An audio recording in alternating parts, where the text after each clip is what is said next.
Human, but Not Human, by P. E. Rowe. Read by the author. Foreword. Ghostwriter's note. Many of the people discussed in this piece are still living. Some would not agree to be interviewed, nor would they consent to having this story published with their identities attached. Thus, I've made the editorial decision to use pseudonyms for all people and identifiable locations that could even hint at the actual people involved. I have examined the source material. Excerpts of such extemporaneous writing that has been included here has similarly been masked. Those documents appear to be authentic. I have known my primary source for nearly 20 years now. He is a prominent engineer in the field who has been toiling in the shadows for decades, knowing that the current boom in AI would change society in countless ways. I've relied on him for hundreds of stories over the years. If you use a phone, a web browser, or really just about any app these days, you've interacted with his code, and there isn't a dishonest bone in his body. In fact, he didn't intend to come forward with this story. It slipped out after a few cocktails at a mutual friend's Christmas party, when I asked him what I thought was an innocent question I'd never asked him before. How did you get involved in AI in the first place, Kenny? He got quiet, laughed, and responded, "You wouldn't believe me if I told you, Aaron." Now, I may be an obsolete tech journalist, but I'm still a journalist. With AI writing the copy that forced all of my kind to find new work, what do I write about now? Interesting things. So of course I couldn't let that comment slip without pressing. The story that Kenny told me that night turned out to be one of the most fascinating stories I've encountered in my life, career or personal. So I resolved to help Kenny tell it as faithfully and responsibly as he could manage with the ghostwriter's help. That includes protecting the identities of the sources. So don't go looking for Lindsay, Caperton, or Val's Diner. They're out there. You'll just never know when you see them. Here's Kenny. Chapter 1. A Death in the Family. About half the people I grew up with have gotten to the point I was last summer. Either you lose one of your parents, or they sell the house and move to Florida or Arizona, or they buy a condo so they don't have to keep up a home. Something like that. I found the notebooks and letters while fishing through that box you have collecting dust in the attic. Trophies, old pictures. Yes, we still had film then, but just barely. Diplomas. I even had some actual essays I'd written for high school and college. But I found the notebooks and started reading through them. It wasn't that I'd forgotten about Lindsay or the effect she'd had on my life. I hadn't forgotten. But like anything, when you get on a trajectory, you think about the next thing. The job you have to do, the apartment you're living in, what's for dinner, the girl you're seeing, and you forget what might have put you on that trajectory, the decisions at the root of it. And I'd forgotten how much Lindsay had played a role in that. But it wasn't actually Lindsay. I don't think Lindsay had anything to do with it. The rumors of what did transpire that afternoon at Val's Diner started floating around school in the days after Lindsay came back with Nadia, Dave Korsky, and Austin Pound. Nadia and Austin and Dave were all seniors, and the school rules were that it was fine for seniors to leave campus for lunch or whenever, really, if they didn't have class. Lindsay was a 15-year-old sophomore, though, so it was a situation where, as an adult, you look back on it and think, why the hell didn't these kids just call an ambulance? But I think they thought they'd get in serious trouble, or maybe Lindsay would, or something along those lines. The exact nature of the medical episode she had wasn't certain at the time. Head trauma of some kind, sure. But Nadia, who had nearly 20 years of experience as an RN by the time I asked her about it last summer, still couldn't be certain what happened. She was surprised when I called, but agreed to meet me for a drink at Corby's. It was a mild summer evening, and they had a German-style beer garden set up out back, something I wouldn't have figured on ever existing in that small western suburb back when we were kids. A concussion, certainly, Nadia told me. Lindsay definitely hit her head hard and was out cold for a good 15 seconds, but she did not have a stroke. I don't care what the doctor said back then. That didn't happen. According to Nadia, they weren't really even fooling around or anything. She thought the floor might have been wet, or somebody had spilled a drink. But on her way back from the restroom, Lindsay slipped awkwardly and hit the side of her head on a booth as she was going down. She subsequently hit her head on the floor as well, and when Lindsay came to, she wasn't herself anymore. "I'm glad it worked out okay in the end," Nadia told me, still with a tinge of regret visible in her face after 2 decades. "It's hard for me to forgive myself for bringing her back to school in that state. That's actually what inspired me to become a nurse, that moment, not knowing how to help her. Lindsay lying there helpless. Poor kid. 3 other dumb kids standing over her. The adults really should have stepped in then and there." "How much do you remember of those 3 weeks?" I asked her. Nadia's face sort of went blank. She looked at me like she'd made some effort not to think about it over the years. "I don't really want to talk about it, Kenny." "She's fine now, though, right?" Nadia shrugged. "I was scared she was never going to be the same. Let's leave it at that." "You remember, don't you?" She shook her head at me. "I'm not going to talk about it. Is that what this is about?" I found the notes. I was fishing through my old stuff at the house. Box in the attic. "You wouldn't even be curious about that?" She grimaced. "Thanks for the beer, Kenny. And I'm sorry about your mom. She was a really nice lady." Nadia got up from the table, but before she walked away, she paused and said, "I'm sorry." Chapter 2. Human, but not human. I hadn't seen Nadia since high school, so it was one of those surreal moments. A lot of those happen when one of your parents die. But I think of all the people I saw that week, seeing Nadia was the most striking. She was a couple years older than me, so she'd have been 47 or 8 then, and she looked every bit of it. I'd have guessed mid-50s actually, if pressed. It made me feel old, contrasting that body and face with the pretty high school senior who dropped off Lindsay in our math class that afternoon. She walked Lindsay to the door, and I remember the strange apprehension on her face that sort of screamed something like, "Please God, let this be okay." And then she scuttled back down the hallway, out of sight, leaving Lindsay there standing at the side of Mr. Fong's classroom, like she was getting dropped off on another planet. I'd known Lindsay since first grade, so I knew immediately there was something off, and it didn't take the rest of the class too long to catch on either. Initially, she just stood there, looking like she had no idea what to do, or even why she was there in the first place. She just stood at the side of the room, watching, trying to figure out what to do, and when it became apparent that everyone was sitting down at a desk, she sat down beside me, at Erica Kronicke's desk. I think Erica was out with mono at the time. Lindsay was acting a bit like a foreign exchange student, and she looked at me like she'd never seen me before, smiling as though to say, "Please don't notice me." But she clearly had no idea what she was even doing there.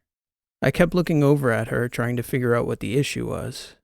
Initially, I thought she was high, like on mushrooms or LSD or something. But that was strange, because Lindsay wasn't one of those kids. She didn't even hang out with anyone who was. But after she sat, she was alternately looking out the window at the clouds in total wonder, and then rubbing the skin of her hands and her forearms, looking at her own palms, examining them the way a baby would, wiggling her fingers to make sure they were attached. And she had no idea who the hell I or anybody else was. At that point, nobody had a clue what had happened at the diner or that Lindsay had hit her head. Whatever bump she may have had was pretty well covered up by her hair, so it wasn't obvious to anyone that this was a person suffering from a head injury. People weren't that in tune with things like that back then either. She was just acting weird, which was about every other day for a teenager anyway, at least when we were kids, and there wasn't the threat of your every action being recorded and memorialized on Instagram for all time. As he was taking attendance, Mr. Fong noticed that Lindsay was in the wrong place, of course. "Miss McCall," he said, looking over in our general direction. She had no idea she was being addressed, continuing to stare out the window, and she'd begun to slowly open and close her mouth for some strange reason. The room went completely silent, and it took Lindsay maybe 10 seconds of silence to register the change in the energy of the room. Then she realized Mr. Fong was looking at her, and everybody else was too. She looked over at me in terror. Mr. Fong? Lindsay forgot her book and asked if she could look on with me today, if that's all right." He nodded and looked back down at his attendance sheet, continuing to take the roll. I opened my book and slid my desk closer to Lindsay, gesturing for her to share the book, and that became a new source of wonder for her. At first, she looked at the equations on the page the book was open to, but she quickly became more interested in the directions, the words on the page, scanning up with her finger, and then she began flipping pages curiously. It was instantly self-evident to me that she wasn't high. Her eyes went from gazing in wonder out at the blue of the sky to hyper-focused on the words. She looked over at me, and then back at the paragraph of text that began the introduction to the book. She'd seen me open my notebook and take out a pencil, and she gestured for me to hand them to her. Her odd behavior was certainly noticeable to the few people sitting behind us, but not so distracting that it kept Mr. Fong from getting on with class, calling on people to answer from the night's homework. Lindsay looked at the characters and at my scribbling in the pages of my notebook, and then in a blank space on the following page she wrote, "You can understand." "Are you asking me?" I whispered.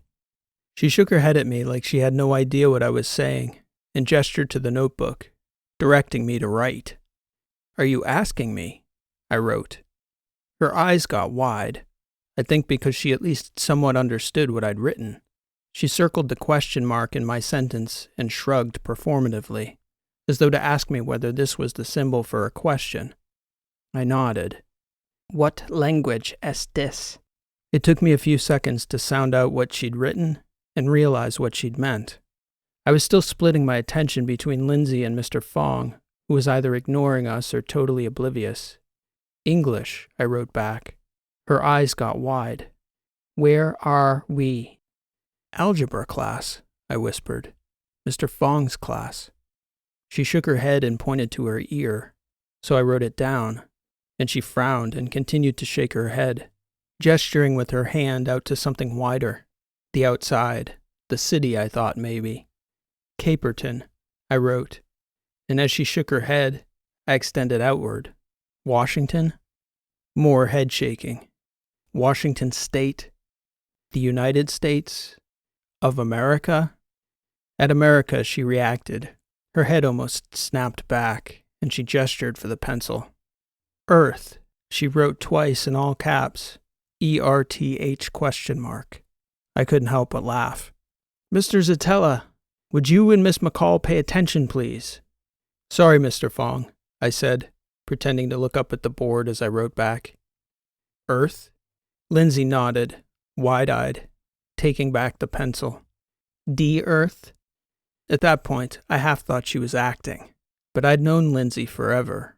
She wasn't a practical joker, and she ordinarily really wouldn't be talking to me. She was definitely one of those kids who wouldn't even cross clear social lines to play a prank on someone who wasn't in her social circle. She wouldn't have bothered with me at that time in our lives. "The Earth?" I whispered, nodding. "When? What is the date?" It took me a moment to figure out what she meant. "May 14th, I wrote back, and saw that she was going to ask me the next question when that was insufficient. 1998, I finished. She inhaled deeply, nearly falling out of her chair. Lindsay looked at me with a very genuine, cannot-be-faked level of desperation. Mr. Fong called on me to answer a question, and then he called me up to the board to show my work.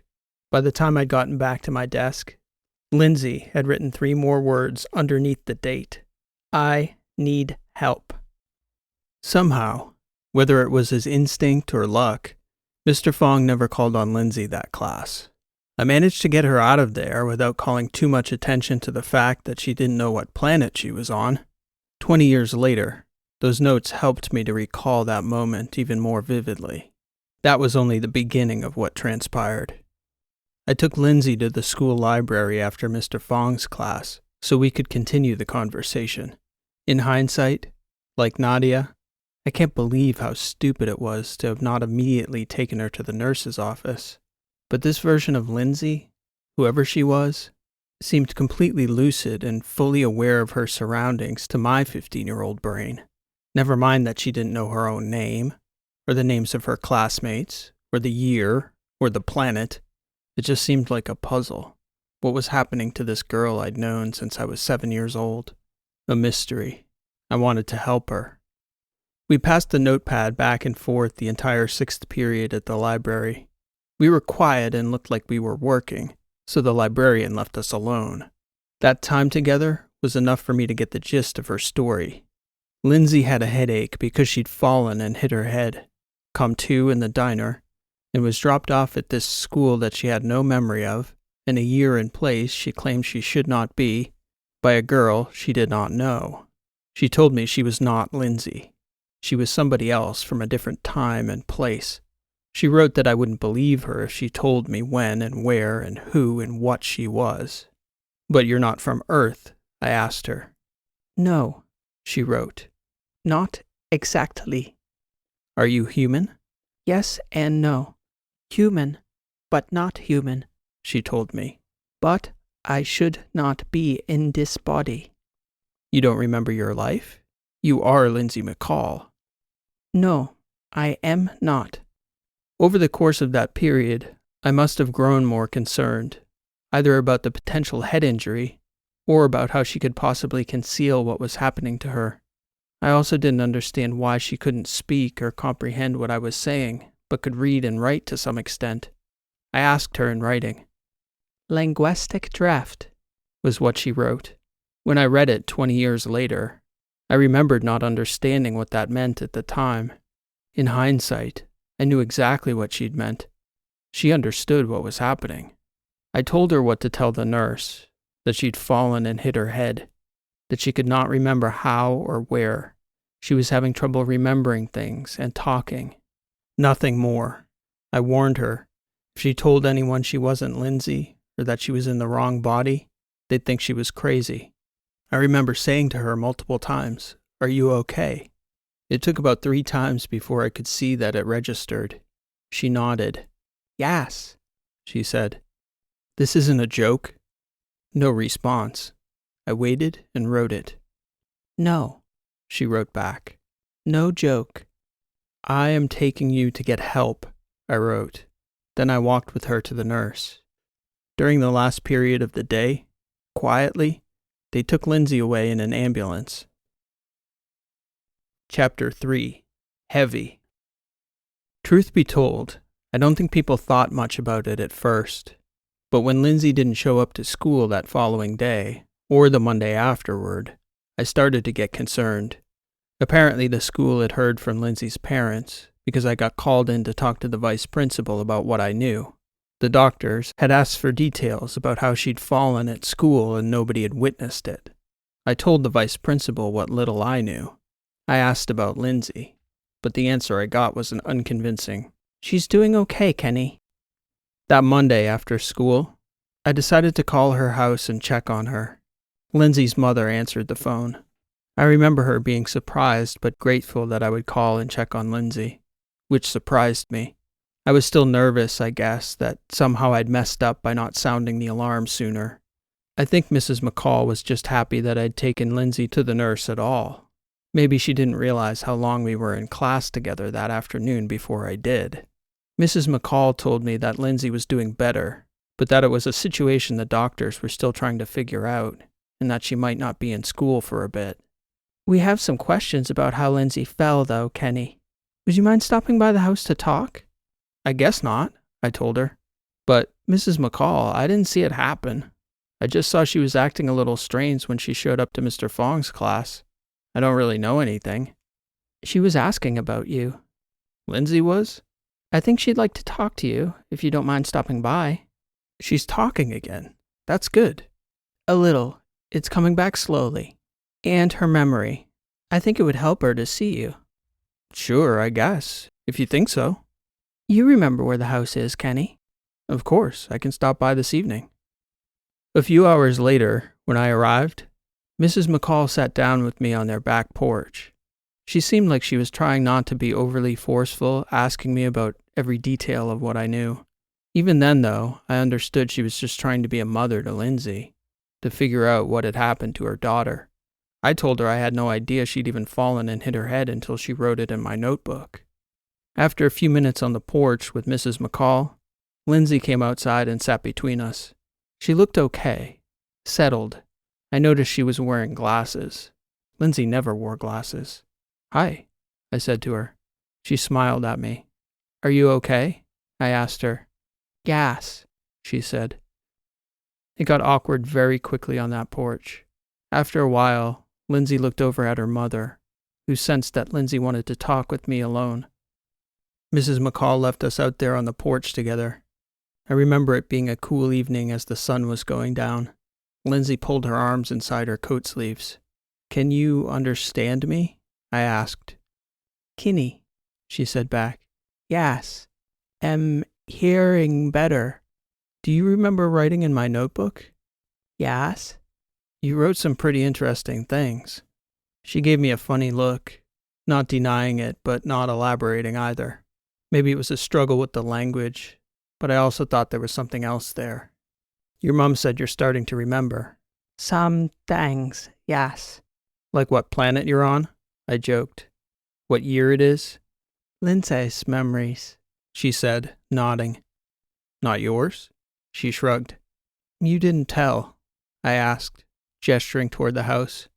She shook her head. The doctors? I asked her. She laughed. I looked back at her probingly, trying to figure out why she thought that question was so funny. She was clearly looking for the word. Middle ages. 1998? She nodded. Yes. Don't know anything. Scary. The hospital's scary? Yes. She pointed to her head. Keep Lindsay head away. From doctors. I couldn't help but laugh. I'm not so sure that's a good idea. She smiled and laughed herself. Good idea, she said, nodding. Yes. So, Lindsay, I began, only to notice her wince and shake the head in question at me. I paused for a moment, looking her in the eyes. Not Lindsay? No. Those things you wrote? She nodded. You meant them? Yes. Who are you if you're not Lindsay McCall? She shook her head at me. You don't understand, Kinney. I don't? You mean I wouldn't understand? Yes, wouldn't. Well, I don't understand. Maybe it's time to tell your parents or the doctors. They might be able to help you. She shook her head with dead certainty. No. Yeah, but why me? You or that girl. That girl? You mean Nadia? I need help. You keep secret. Shh. Yes? I shrugged. Nadia keep secret, she asked. What? How you hit your head? She shrugged back at me, nodding. I guess she did keep that secret, yes. So? I don't understand, Lindsay. No. She shook her head at me again, vehemently. Not Lindsay. Not Lindsay, huh? You wrote something in my notebook. I've been wondering about it, not Lindsay. She shrugged, inviting me to ask. How can someone be human and not human at the same time? She shook her head at me, wincing. Too fast. Fast. I'm talking too fast? She seemed to be growing frustrated. Yes. I slowed down, asking the question again word for word, watching to make sure she understood. If she wasn't human, what was she? Heavy. Heavy? Too heavy for you. Mrs. McCall came back outside. Not Lindsay still had her arms tucked inside her coat. She must have looked cold. Either that or Mrs. McCall was watching from inside, seeing Lindsay growing frustrated with the conversation. Kenny, I think maybe that's enough for tonight. It was good of you to come by, though. Lindsay pulled her hand out from under her coat and slapped her hand down on the table, taking a deep breath. Talk more with Kenny, Lindsay said, insisting with her eyebrows. I think maybe another time, Mrs. McCall said. Would you stop by again, Kenny? Absolutely, Mrs. McCall. Anything to help. Not Lindsay looked up and nodded her head at me, as though to thank me for my secrecy. I smiled back at her apprehensively and wished her a good night. Chapter 4. Lemonade. It was difficult to know what to do. My interpretation of the situation, was that the only reason Lindsay had confided in me that evening was that I hadn't revealed what was written in my notebook. I think that was for similar reasons to Nadia. I feared what trouble I might get in if I did reveal how much more I knew, and I found myself in the same situation again, only deeper. If I revealed everything now, though, the question would obviously be, why didn't you tell us this right away, Kenny? And then there was the betrayal of trust. But whose trust? Who was I even talking to? Not Lindsay was right about one thing. It was Hevy. Nadia wouldn't even look at me the following day at school. She wanted nothing to do with my face in the hallway, and I obliged her, even as I was dying to confide in somebody about what was going on. I vividly remember Nadia seeing my eyes and turning her head away in a clear signal. No, Kenny. Nuh-uh. Nothing to say to you, bud. I arrived home that evening to find a letter in the mailbox in an envelope that was blank, save for one word scribbled on the front in sloppy handwriting. Kenny. It didn't take much to guess who it was from. I'm not sure how long it must have taken her to write it, but it was a good 10 pages of oddly spelled, rambling, bizarre, and sloppily written prose. In it, she seemed to be debating whether to tell me and Nadia the truth of who she really was, this not Lindsay, who, for lack of a better term, had come to possess this rather regular hometown girl we'd known all our lives. Her strange manifesto was my first introduction to the idea of artificial intelligence, at least in the real world. I gathered from her writing that not Lindsay seemed to believe that she had come here from the future. She openly wondered why she'd been sent to this time, stating that she needed to figure out if there was something she was meant to fix. She was considering this point with much care, and would let me know how I could help when she figured it out. She would need people who knew this world to help her navigate her path. According to not Lindsay, AI was coming soon. It was going to change humanity, some of it for the good, but most of it not. She needed to think it through to figure out how she could change that, and whether she should. There had to be a reason for her to be here, she thought. This place. This time. There were a couple lines I found striking. Everything here is so beautiful. Me eyes don't believe it. The feelings I have in this body are too much to take. The letter was almost enough to motivate me to brave approaching Nadia in the hallway the following day. But high school was this funny world, with such funny rules. I didn't. I don't even remember whether I saw her. I did see not Lindsay that day, though. She was sitting on my doorstep when I got home that afternoon. Hi, Kenny, she said. I left Mrs. McCall a note.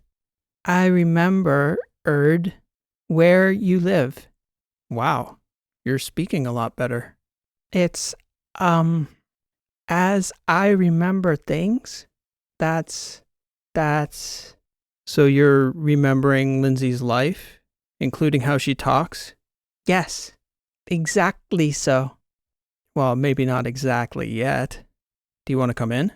She looked around and up at the sky. House is so ugly, and the earth is so beautiful. Why go inside so much, you people? I shrugged. I suppose that's a fair question. Do you want something to drink? We could sit outside. She nodded, and I went in, got us both a glass of lemonade, and we pulled out chairs in the backyard and sat. I read your manifesto. I think Lindsay don't know this word, maybe. Manifesto? Just a word for what you wrote. A lot of wild stuff. Some interesting ideas. Probably like nothing you can ever hear before, Kenny. I smiled. I mean, I like to read sci-fi. I've never met a time traveler before myself, though. But you understand? Sure, I guess. It is 1998, which, contrary to popular future belief, is not the Middle Ages. What is this drink? She said, her eyes practically bulging out of their sockets. It's so bitter and sweet. Do you like it? Everything is very strong. What's the word? Very intense? Yes. Flavors, light, smells, sounds, except the walls. The walls are bland. Yeah? They're what? Brighter colors in the future? She shook her head. No. Except in space, homes and public buildings are all decorated with pictures, like art humans would do now, except machines paint it all. Robots can paint in the future? She shook her head again. You have machines that write yet? What, like typewriters? I don't think so. Computerized. A printer? Yes, exactly. It's more like that.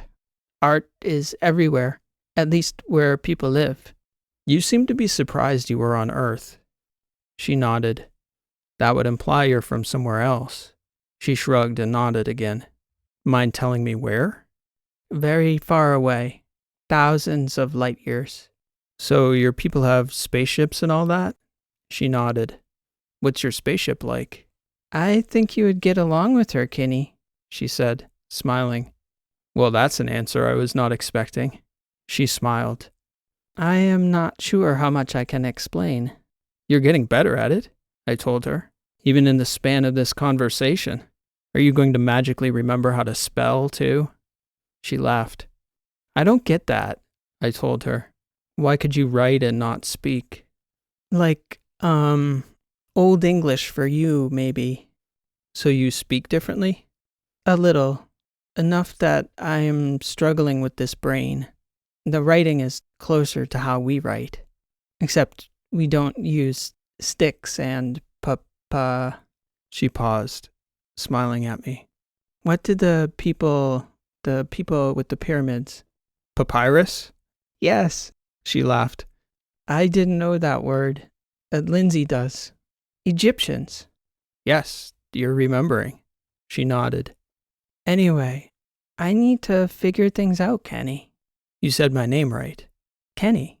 Yeah, you were calling me Kinney. Kinney? Yeah. What is it? It's Kenny, right?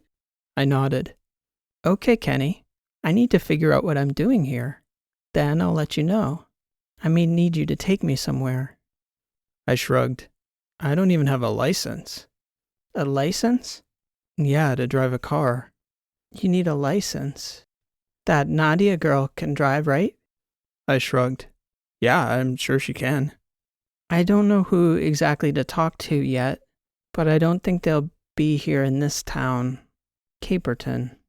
Anyway, I should be getting back. Mrs. McCall will start to worry. I'll help if I can, Miss Future, I said. What should I call you, by the way? Not Lindsay is fine. I think it would sound strange if you called me by my name. All right. I guess you know where to find me, not Lindsay. Am I going to see you in school again anytime soon? She shrugged. It's very strange the way they educate you.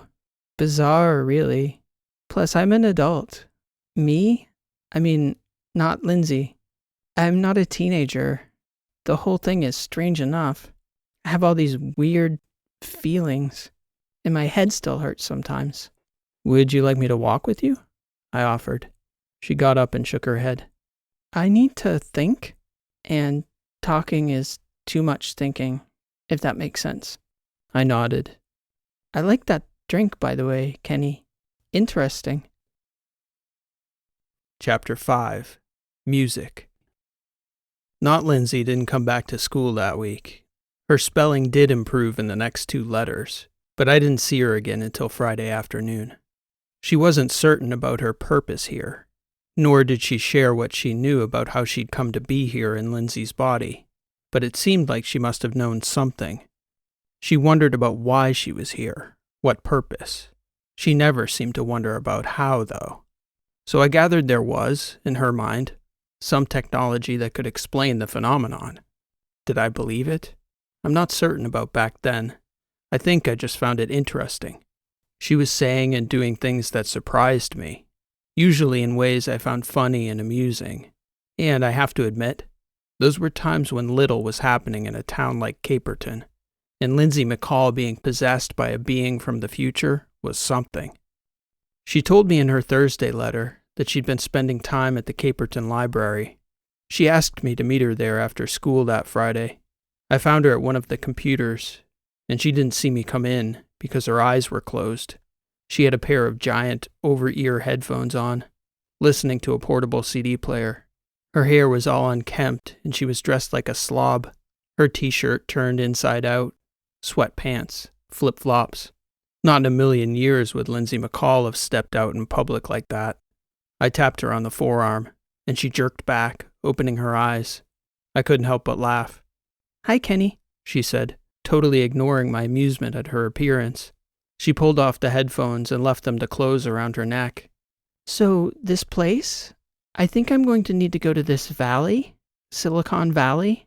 She was pointing to a news article online. "Most of the companies that build AI aren't operating yet, but I found a few people.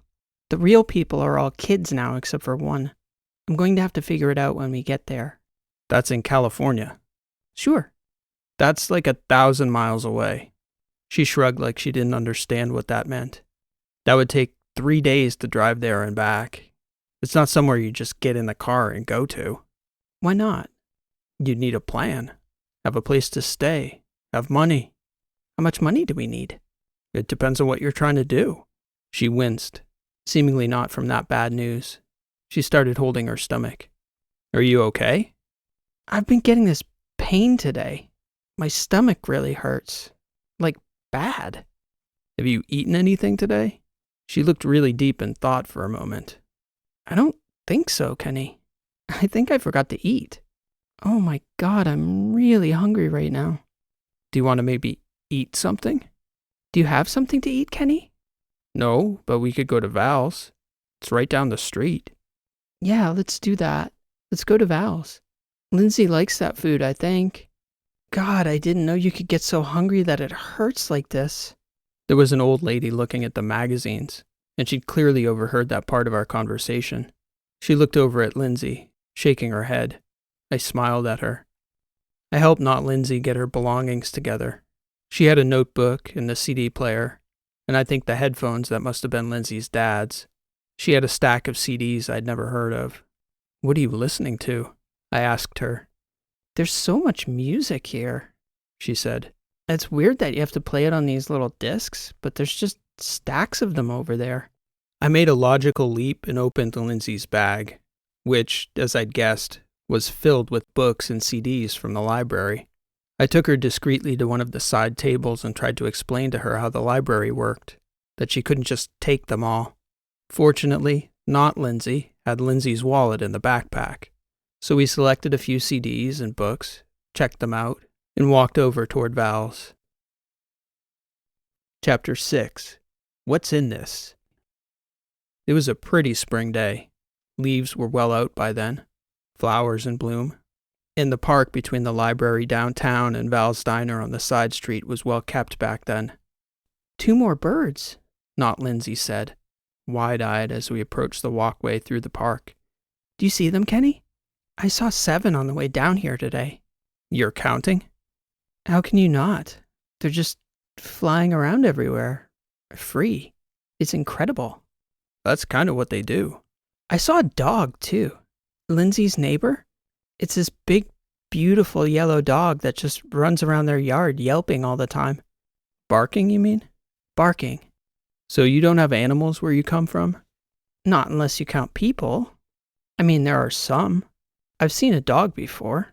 On the colony where I grew up, they had a place, sort of like a museum, where you could go see the dog they had there. He was very old. He was quiet, though. Very peaceful. Pleasant. The neighbor's dog is full of energy. Seems very happy." "Most dogs are if you treat them right." "The birds, though, you don't notice them?" "Most people don't." "You take a lot of things for granted." I was about to reply, but she put her hand up and continued. "Not you specifically, Kenny. I mean, people here. This place. This time. This planet is so insanely beautiful. It's like words fail." She was shaking her head. "And you have no idea. Even the air smells beautiful. That blue, the clouds. I take it Lindsay never wore these lenses. Most of my memories of her are a little blurry. It's because of her eyes?" "Yeah, I never saw her wear glasses." I didn't even know she had them.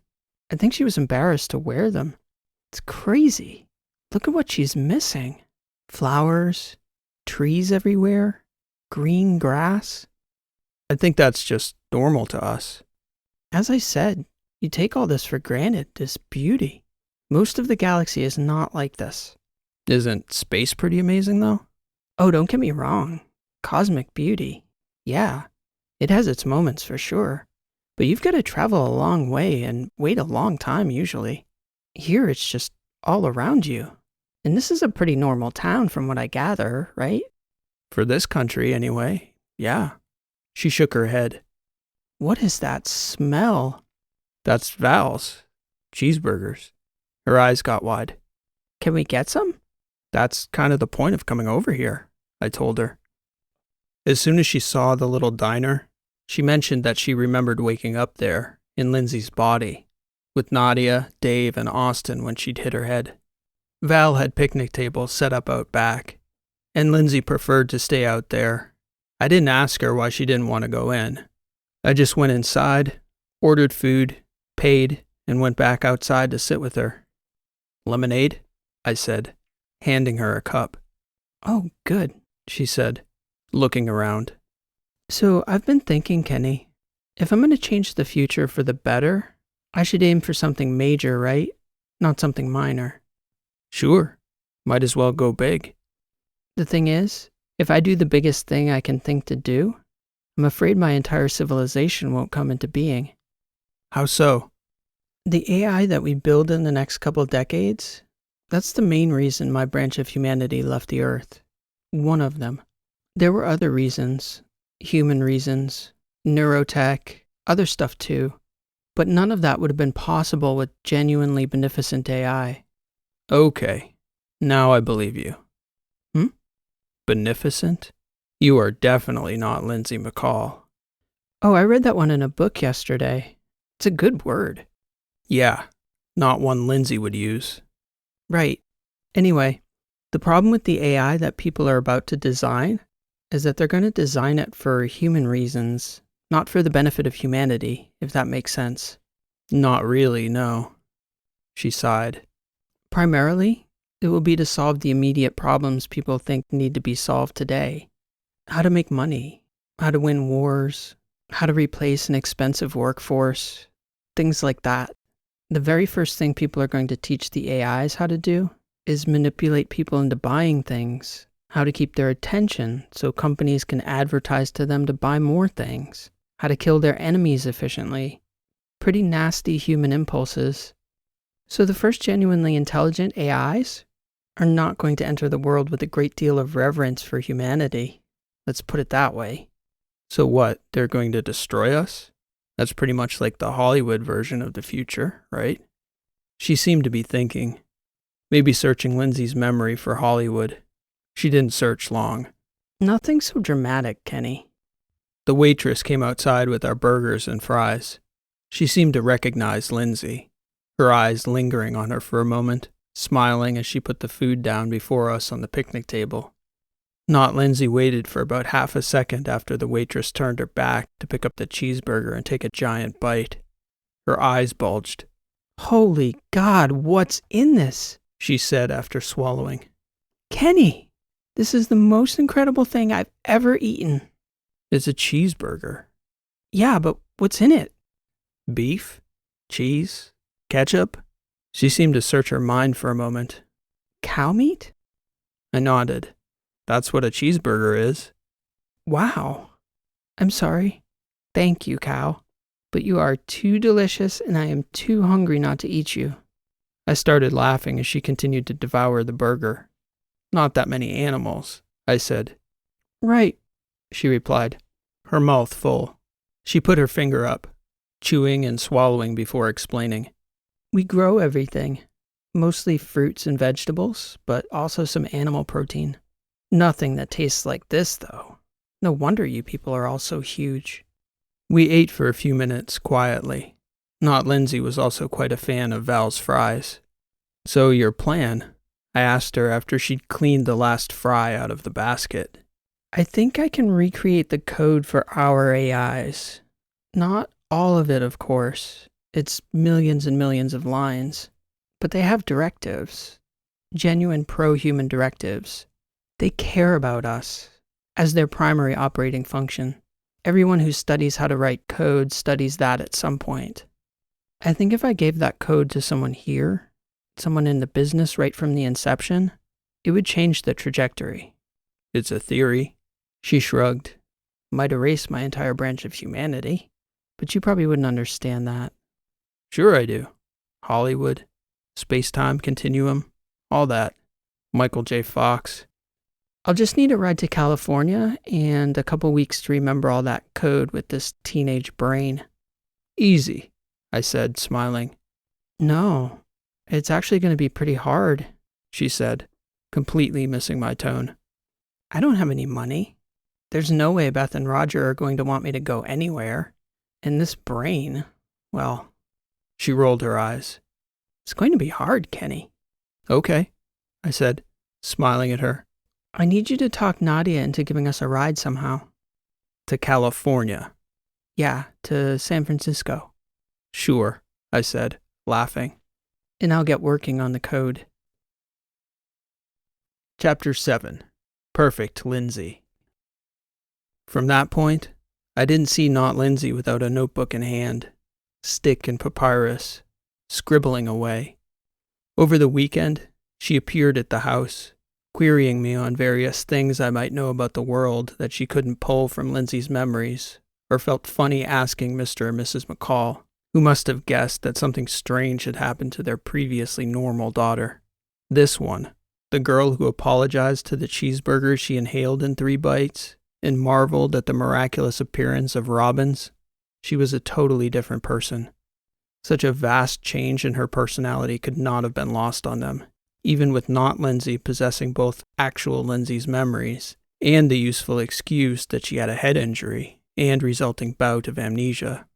Not Lindsay complained that they were still taking her to doctors to scan her head. I think I'm going to have to go to school, Kenny, she told me on Sunday with regret. Otherwise, they're going to keep taking me to the doctors, probing. That's not so bad, I said. As long as you're quiet and don't cause any trouble. It'll take the teachers weeks to notice there's anything different about you. School gets out in a couple weeks anyway. It's not the teachers I'm worried about. What, the kids? Lindsay has friends, Kenny. And no offense, but you're not one of them. I know. What's your point? They keep coming over. Who? Krista and Jen? Yes. And Not Lindsay? Fake gagged as she mocked putting her middle finger down her throat. Hey, that's pretty good. Like, perfect Lindsay gesture right there. I know. The problem is that it's inspired by her 2 best friends. Just tell them your head still hurts. Everyone will leave you alone. She shrugged. Well, see you in school maybe, Kenny. You're going to have to get used to answering to Lindsay, Not Lindsay, I said as she was walking away. I was leaning on the front fence. She turned back toward me and flipped me off. Excellent. Very Lindsay, that scowl. For the first few days back at school, Not Lindsay seemed to be pulling off her scheme fairly well. She was quiet enough and unassuming enough that after people had said their welcome back and happy to see you to Lindsay, they pretty much let her be. She had her nose in that notebook almost all the time, which everyone thought was just Lindsay taking notes or writing in a journal. She gave me a pretty wide berth during school hours most of the time. Not Lindsay would call me after school, letting me know how things were going. Thursday of that week, I got grabbed by the ear by Nadia. Zatella, she scowled at me, pulling me into a quiet corner of the hallway.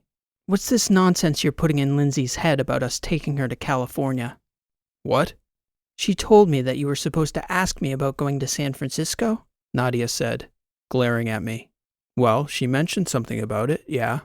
I swear to God, Kenny, you shouldn't even be talking to that girl. Ever since what, Nadia? I asked her. She's been acting funny? Since when? She stared back at me like she wanted to punch me. We are graduating in 2 weeks, me and Dave and Austin. If you do anything to mess that up for us, I swear it won't be me you're dealing with. Who said anything about anything, Nadia? Just chill out. Everything's fine. It won't be if you keep putting stupid ideas in her head. Nadia, you graduate in 2 weeks, right? What's your point, Kenny? What are you and Dave doing to celebrate? She shook her head at me. Not driving to San Francisco with you losers. Nadia began to walk away. Think about it, I said. She turned around and glared at me. I promise you, everything will be fine. I'll make certain of it, Nadia. Just think about it. I'm gonna kill you, Zatella. I swear. Chapter 8. Miles Davis. I'd had an inkling that Nadia and those boys didn't want to get found out for taking Lindsay to Val's during school. But until that moment, I had no idea Nadia was that petrified of somebody outing them. It didn't even occur to me that it was something serious enough to ruin graduation for them. But that seemed to be her belief. And despite my not saying a word about it to anyone, rumors were circulating that Nadia and Dave knew something about how Lindsay had gotten hurt. Caperton in the 90s was just that boring a town. Other than that confrontation with Nadia, I don't remember any problems at school, with the exception of one time when Lindsay got called to the board in Mr. Fong's class. She got the problem right, of course, but stopped on her way back to her seat and couldn't resist giving him a long lecture about how ridiculous it was to do all these repetitive math problems without context, that mathematics was a language for representing the physical universe, and that it was no wonder all these 15-year-olds could barely do algebra with our educational model. Oh, and by the way, I remember her saying vividly, there aren't two algebras, Mr. Fong. There's just algebra. What the hell is that two for? Poor meek Mr. Fong looked like she'd totally blindsided him. I still remember his sad face as he said, "Well, there's 2 courses, Ms. McCall. It's just the second course, but you raised some interesting points." He didn't call on her for the rest of the year. I had to coach her into volunteering for at least a problem every day. Other than that, she had her face in that notebook the entire time.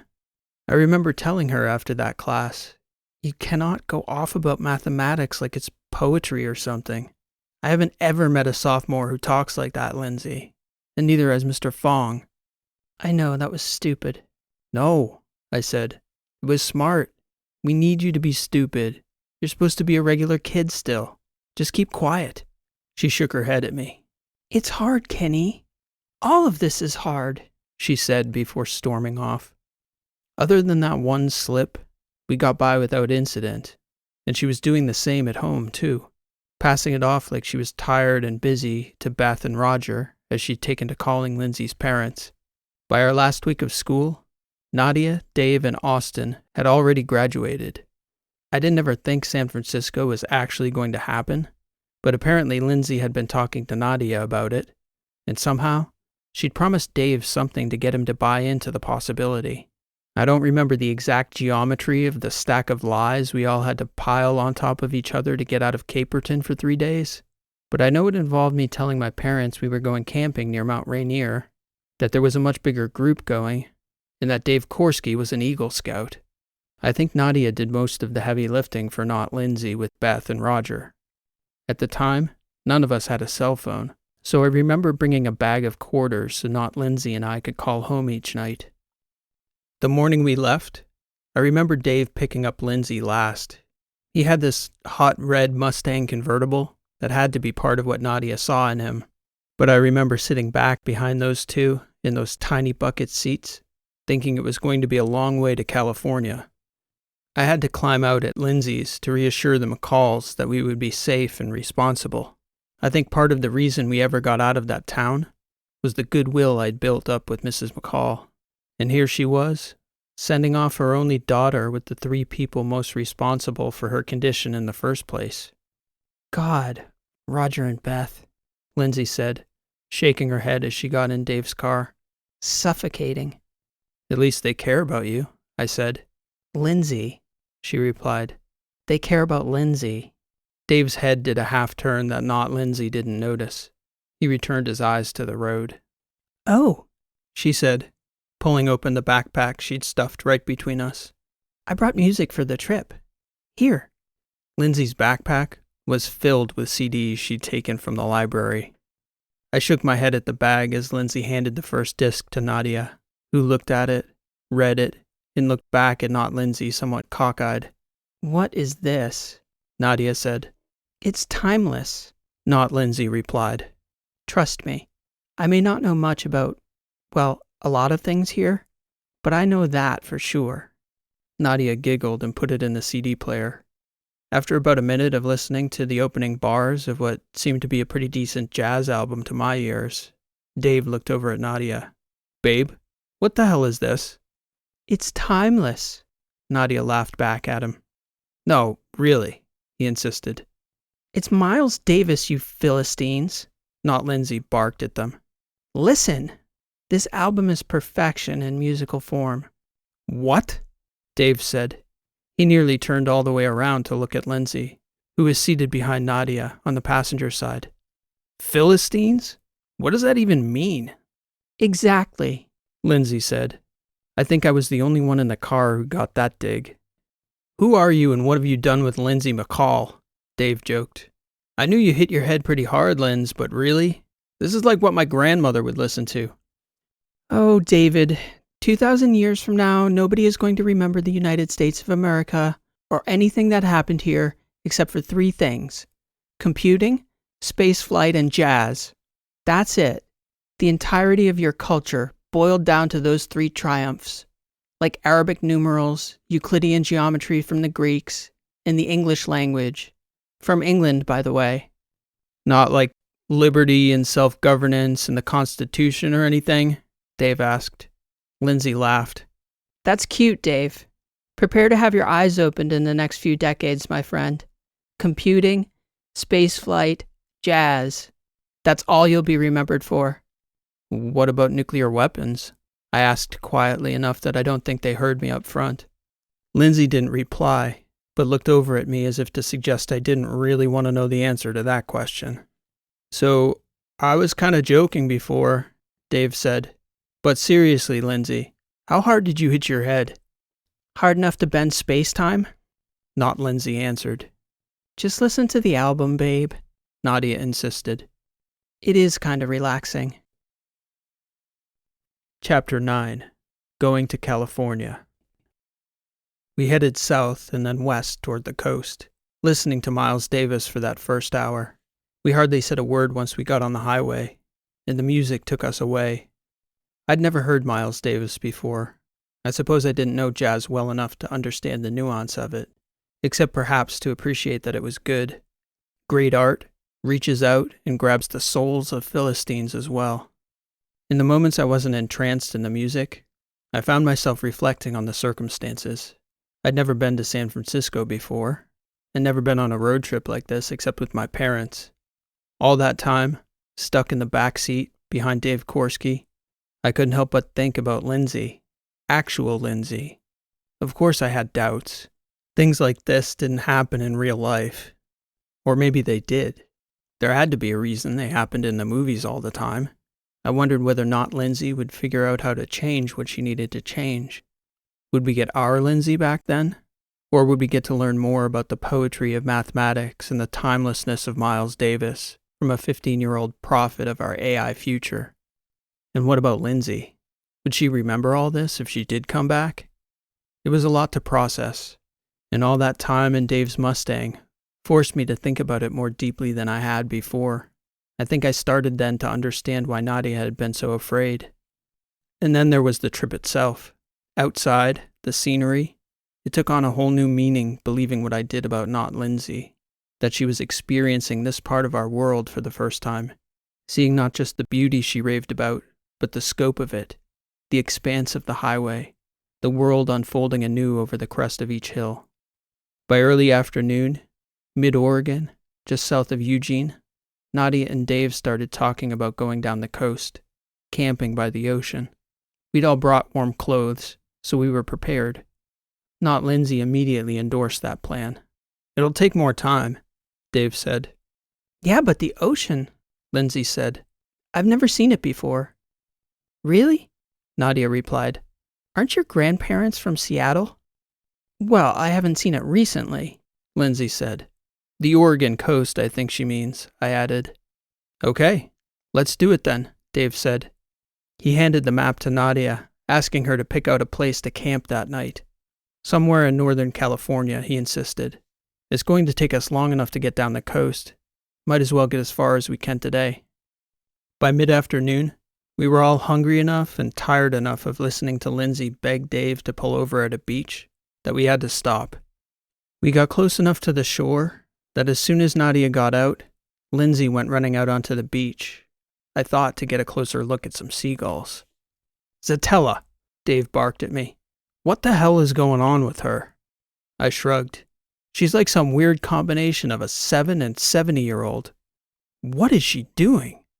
He was watching her walk along the sand toward the waves coming in, and her eyes were fixed on a big brown object along the side of the beach that looked like a great big driftwood log from where I stood. Lindsay was walking that way, almost trance-like. His mouth was half open, about to speak, and Dave bolted off toward the beach, shouting at Lindsay, who was far enough away by then that she couldn't hear him. I looked over at Nadia, who also didn't seem to know what the hell was going on. We watched for a few seconds before realizing that Dave, who thankfully had a decent sense of what was happening, had identified that big log as a large male sea lion lounging on the beach, which Lindsay was approaching, blissfully unaware of any potential danger. "Oh my God, Kenny. Is she? I don't even know," Nadia said. We watched as Dave ran up on her. It was hard to tell from that far away how close Lindsay actually got to the massive creature before Dave grabbed her by the arm, pulling her back toward the middle of the open sands. It just didn't even occur to me that basic things like 500-pound wild animals being dangerous would require an explanation, but apparently they did, and Dave was sure giving it to her, probably not using the preferred Eagle Scout verbiage either, judging from body language. It looked like a pretty contentious moment before the two of them came walking back toward the car. Nadia and I got the cooler out of the trunk and carried the food and blankets down to the sand so we could all sit on the beach and eat. For as angry as she seemed to be at Dave, not Lindsay also looked like she'd almost immediately forgotten the confrontation. She didn't say much as Nadia and I made sandwiches. It was a beautiful afternoon to sit and watch the waves crash before us. Lindsay tracked the birds gliding over the water, hardly even looking down once her sandwich was in hand. "What's this?" she asked me. "It's good, Kenny." "Bologna," I answered. Dave looked at me and shook his head. "What's in it?" she asked. "I mean, what animal?" "A fair question," I answered again, "but probably one you don't actually want the answer to." "Sorry, mystery animal, but you are delicious and I am hungry. The food is so good here." Nadia looked over at her like she was crazy. Dave and I exchanged a look. It was a little awkward as we ate, but the view was so beautiful. It was hard for that energy not to simply slip away on the ocean breeze.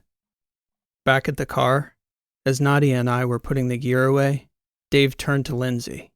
"Hey, Philistine, sit," he said, gesturing for her to get in the front seat. "I want you to listen to something." I thought he might scold her again for running after that sea lion, but Dave had something else in mind. "What?" Lindsay asked him. "It's a perfect song for our little adventure." "What song?" "It's called Going to California," Dave said. He got in the driver's seat and started the car, and he put all the windows down. The afternoon was warm, even though it was breezy, so he opened the roof and put the top down. Nadia got out a coat for herself and Lindsay, so I did as well. I recognized the song that Dave was playing as soon as it started. My dad liked that 60s and 70s rock as well. It was a good song. Actually, it was a great song. Nadia and I climbed over the doors into the back, half expecting Dave to start driving once we were in. He didn't, though. He sat there silently beside Not Lindsay, listening, every now and again looking over as she took in the music. I didn't know Dave Korski that well, and until that moment, I didn't really have much of an opinion of him. He was just a guy I saw at school. But he sat there with Lindsay until the song was over without speaking a word. I didn't realize until the music had faded out that Lindsay was crying. She looked over at Dave and said, "I'm sorry, David. You're not a Philistine. That was beautiful." Nadia handed Lindsay her coat. She started sobbing into it as soon as it was in her hands. Dave reached over and put his hand on her back. He was so surprisingly gentle with her in that moment. "You're okay, Linz," he told her. "It's going to be a good trip." Then he backed the car out, and off we went, down the coastal highway with the top down. Legroom be damned. That was the way to travel. Chapter 10. The Fire. We spent another 4 hours or so, working our way down the coastline before we stopped at camp for the night, not so far from the beach. It was still early enough in the year there weren't many people camping out where we were. Not Lindsay was mesmerized by the fire. "You can just burn a fire?" she asked as Dave was starting it. "If you can get it lit," he joked. "It's more difficult than it looks. Fire needs to breathe." I asked Dave about his car. I knew he worked for his dad, who owned a big landscaping business in our area, covering maybe 5 or 6 towns around us. They had a lot of trucks. He'd been saving his landscaping money since he was 12, he said. His dad had been helping him learn to save and invest, setting benchmarks that he had to hit for him to help Dave buy the car. It was at that point I realized Nadia didn't need to do all that much convincing to talk Dave into taking that trip down the coast. It had pretty much been a life's dream. Just Lindsay and I probably hadn't been there when he was daydreaming about it all through high school. "So are you two going to tell us what this is all about?" Dave asked. "I know I didn't know you all that well, Linz, but I know there's something very different about you. Are you going to tell us or force us to guess?" "I'm from the future," Lindsay said, plain as anything. "Ah, okay," Dave replied. "That clears that up." "What's your take on that, Kenny?" Nadia asked. "You've been very quiet. I thought maybe it might be that you had a crush on Lindsay, which, I could see." She shrugged as she said it. "But I think you believe her, don't you?" "Don't you?" I asked Nadia. "I don't know what to think," she said. "This isn't Lindsay," I said. "I've known Lindsay since 1st grade. Whoever she is, if she's acting, she hasn't broken character in 3 weeks. She had to relearn how to speak English." "That's because she had a stroke, genius," Dave said. "That's what Beth told my mother." "Beth called your mother?" Not Lindsay asked. He looked over at her like she had 3 heads. "Of course she did, Linz. You didn't think she'd let you disappear for 3 days without checking on who you were going with, did you? I'm surprised she didn't make me fax her a resume." "They're too much," Lindsay said, shaking her head. "So what's in store for our future, Lindsay, if you're from the future?" Dave asked. She shrugged, pulling her arms inside her sleeves as the evening grew dark around our fire. "I'm not going to be a great prognosticator on the micro scale, David. I'm from very far away in time and space. What I know of this time is very large view, major shifts in the geopolitical and technological landscape, sort of like people here might know about the history of Rome or ancient Egypt." "So no stock tips then. One of my dad's friends got in on the ground floor at Microsoft. You should see his boat." Lindsay thought about it for a moment. "The people I'm looking for in Silicon Valley, they're going to found companies that change the world. Certainly the way the economy runs and the way people exchange information. It wouldn't be a bad investment, but unless you have a fair amount of money to begin with, stocks aren't really going to change your life, Dave. Not if you're going to work for your dad." "Bummer." "That's not to say I couldn't help you get rich. If you want, when this trip is all over, I'll write you a set of directions that will make you so wealthy, your grandkids won't know what to do with all the money." Dave smiled. "I'm willing to listen to that." "What's the trick?" Nadia asked. "I'll tell you all. It won't be hard. Just set a little money aside and have discipline, and that's it. You won't even have to do the work." "Sounds too good to be true," Nadia said. It got quiet at the campfire for a moment. "So what's this trip about?" Dave asked. I could see he still had a slight smile hanging on his lips, like he didn't want to be totally dismissive, but he clearly didn't fully believe not Lindsay. So she began to tell them her story, from waking up at the diner, to Mr. Fong's class, to learning English, to coming to Earth. She gave them her broad-scale understanding of this period in history, the advent of AI, the direction it was heading, and the way she hoped to change it. I don't think any of us said a word for a half hour as not Lindsay told her story, start to finish. Val's diner to that campfire.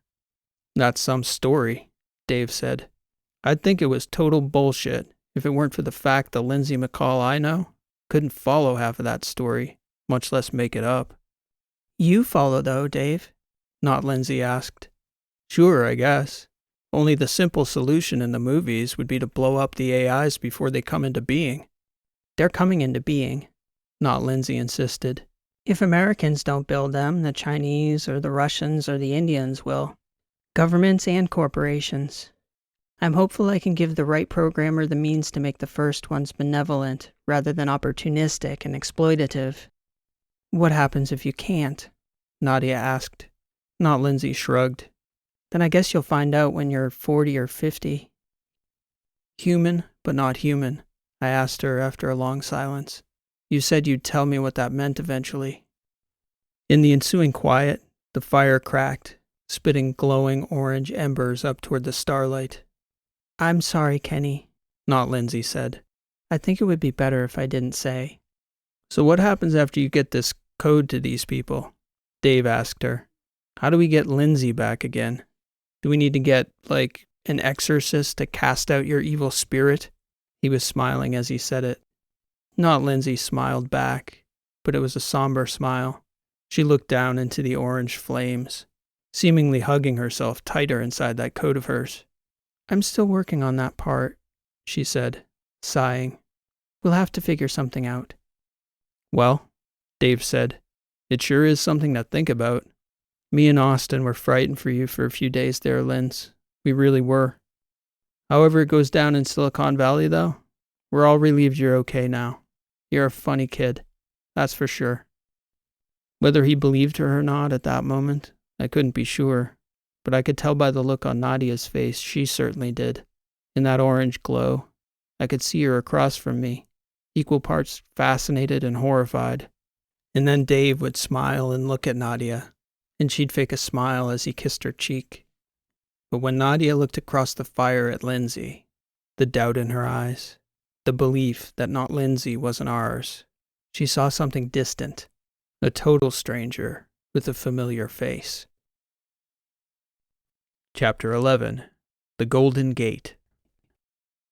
We spent the night out under the cool, starry sky by the ocean and started down the coastal highway the following morning.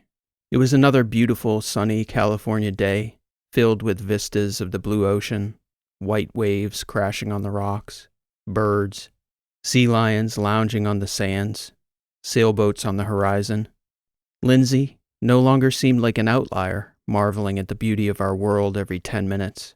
She was noticing the same things we all were. About halfway through the day, not Lindsay got quiet. I leaned over and asked her about it, fighting the sound of the breeze. It was hard to be heard without shouting. I'm overwhelmed, she said. Everything is so much. I can't even take it all in, much less talk about it. Meanwhile, up front, Dave was alternating between his CDs, mostly 90s rock, some of his dad's, and every third one, a selection from Lindsay's jazz from the Caperton Library. By early afternoon, we stopped for more bologna sandwiches north of the Golden Gate. Dave spent some time grilling not Lindsay on what her plans were for tracking down the engineers she was hoping to find in the area. Lindsay didn't have any good answers, because she wasn't exactly sure where to find the people she was looking for. She told Dave we'd have to look them up from the library. People weren't so online back then. We decided to go into the city right away. Dave and Nadia wanted to look around San Francisco anyway. I volunteered to help Lindsay with her research project, locating all these engineers. Some were at Stanford, a professor and a few graduate students. And there were a couple people who worked at pretty famous companies in the tech industry. I tried to explain to Lindsay that it might be hard to talk to them. It wasn't as though people like that took random meetings with teenagers on a regular basis. We have to try, Kenny, she told me. Before we'd approached the city, all this seemed like a decent plan. Like we could simply drive into San Francisco and accomplish a goal. None of us had a sense for the scope of our task until we caught sight of the bridge.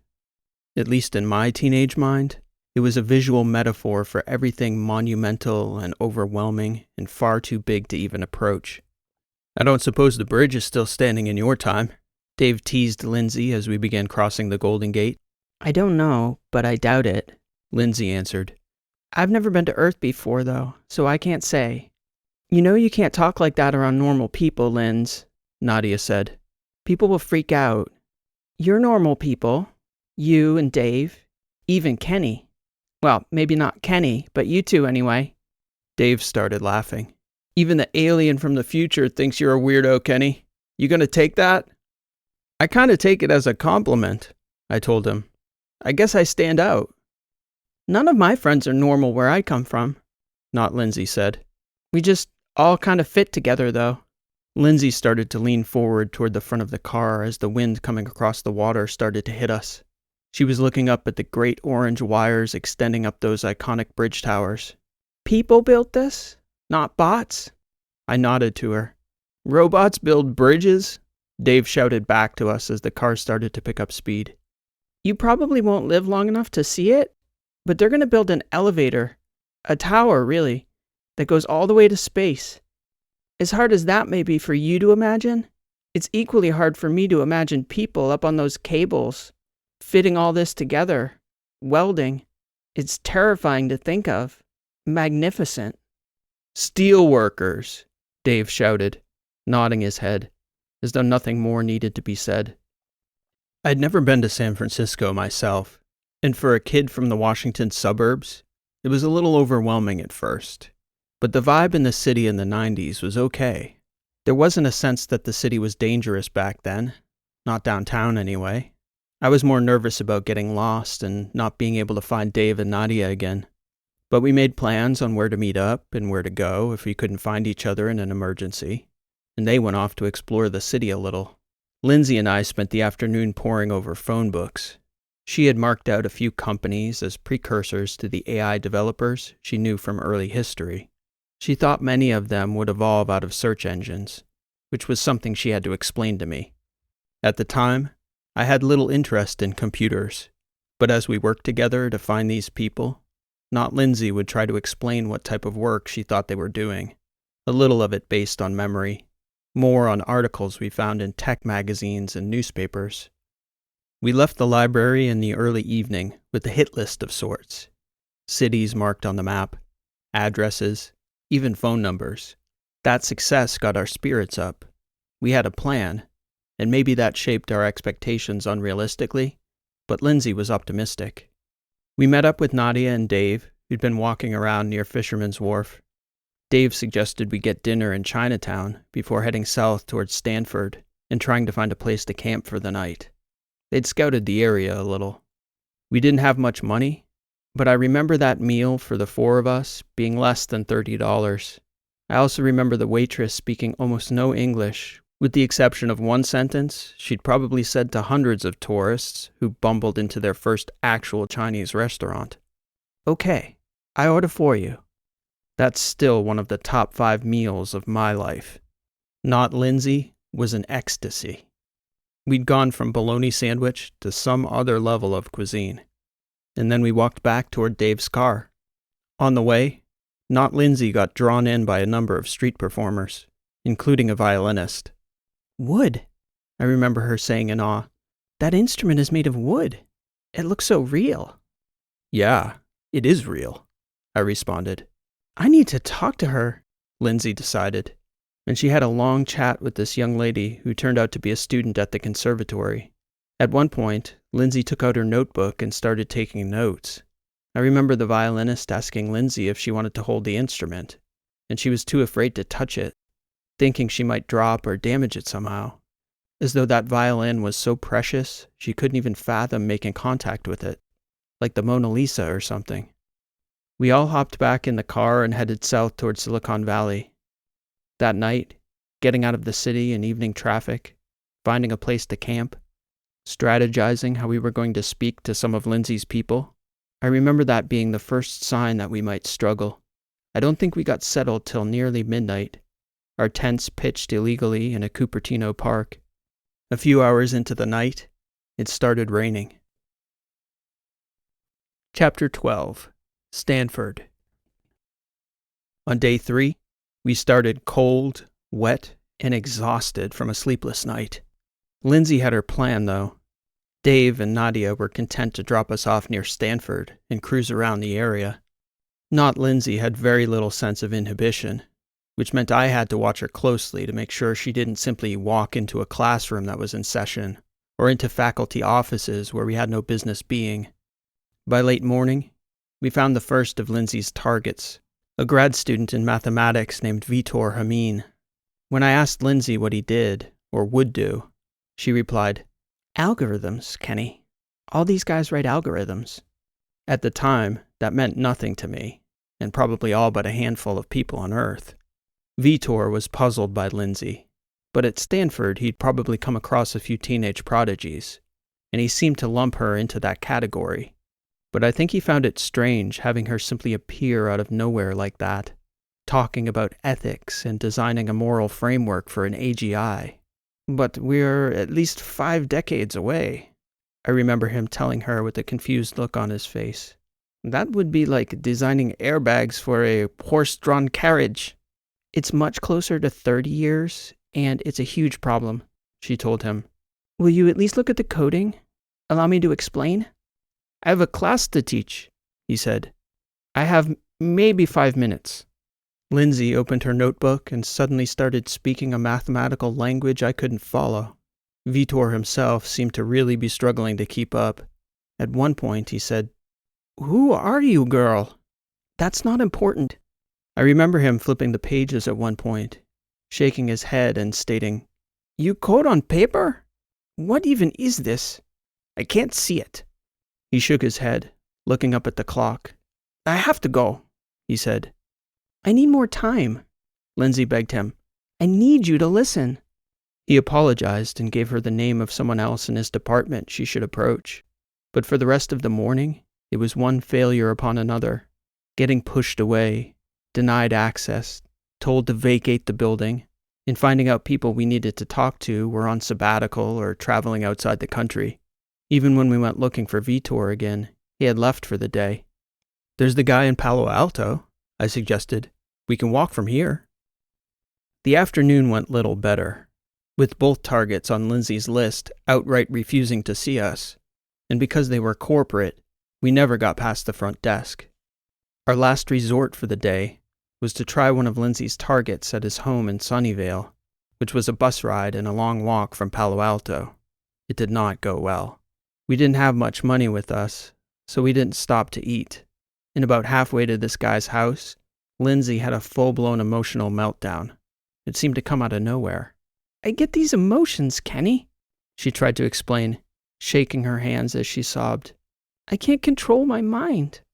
We were walking down this suburban sidewalk, and she just sat down right there, rocking back and forth on the concrete. This body, she said. It's too much. I sat down with her, doing my best to be some help or comfort. What the hell are we even doing? She said. Where am I? What is this place? Then, suddenly, a woman went by across the street, walking her dog, and it was like Lindsay's mind suddenly snapped too, and she got up, walked across the street, and began to follow this woman and her dog. The woman let Lindsay pet the dog after I asked if she could. Are you kids okay? The lady asked. Sure, I told her. We're just trying to find West Haverton Road. She looked concerned, but gave us directions nonetheless, and we kept walking. Sorry, Kenny, Not Lindsay said as we were walking. Sometimes I just can't control these emotions. I don't remember it being this difficult. What? Being an actual human? I was thinking teenager, but I guess that too. Chapter 13. Jerri Patel. We arrived at Jerri Patel's house almost exactly as he was getting home from work. Are you Mr. Patel? Not Lindsay asked him. What are you kids selling? He asked, smiling. Chocolate? A better future. Not Lindsay replied. I heard you were working on that at Strateris. And he got the same look on his face as Vitor, wondering why any teenager would care about his obscure telecommunications company. I suppose so, he said. That's one goal, yes? I can help you with that, she told him. I just need a few minutes of your time. At first, I think he suspected Lindsay was a local high schooler angling for an internship or something like that. Well, I've just gotten home, and I like to keep my professional and home lives separate, but perhaps you could come by the office. We went to your office and they wouldn't let us in. Please, sir, I added. We've been walking all day.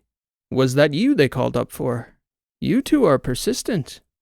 They told us you were in meetings all afternoon, Lindsay said. You walked here from Palo Alto? We took the bus and then walked, I explained. Please, just 5 minutes. You'll see. She's not wasting your time, sir. What's this about? He was still standing beside his car, with the driver's door open, looking puzzled now. Artificial intelligence, Lindsay stated. It's closer than you think, and it needs to be guided by the right people. I think you can be one of those people. He shrugged. Let me tell my wife. I'll sit with you both for a bit. Wait here. After a few minutes, he came back out and escorted us into the backyard. We sat behind the house on the Patel's patio. Mrs. Patel came out with glasses of water for us. Lindsay and Jerri were already fully engrossed in a conversation he immediately knew, went very deep into the weeds of a field he thought he knew well. Even on paper, she was decades ahead of him, though, and he could see it. Unlike Vitor, he seemed to be able to make some sense of the larger architecture of her coding. 5 minutes turned into 40, and Jerri asked us to stay for dinner.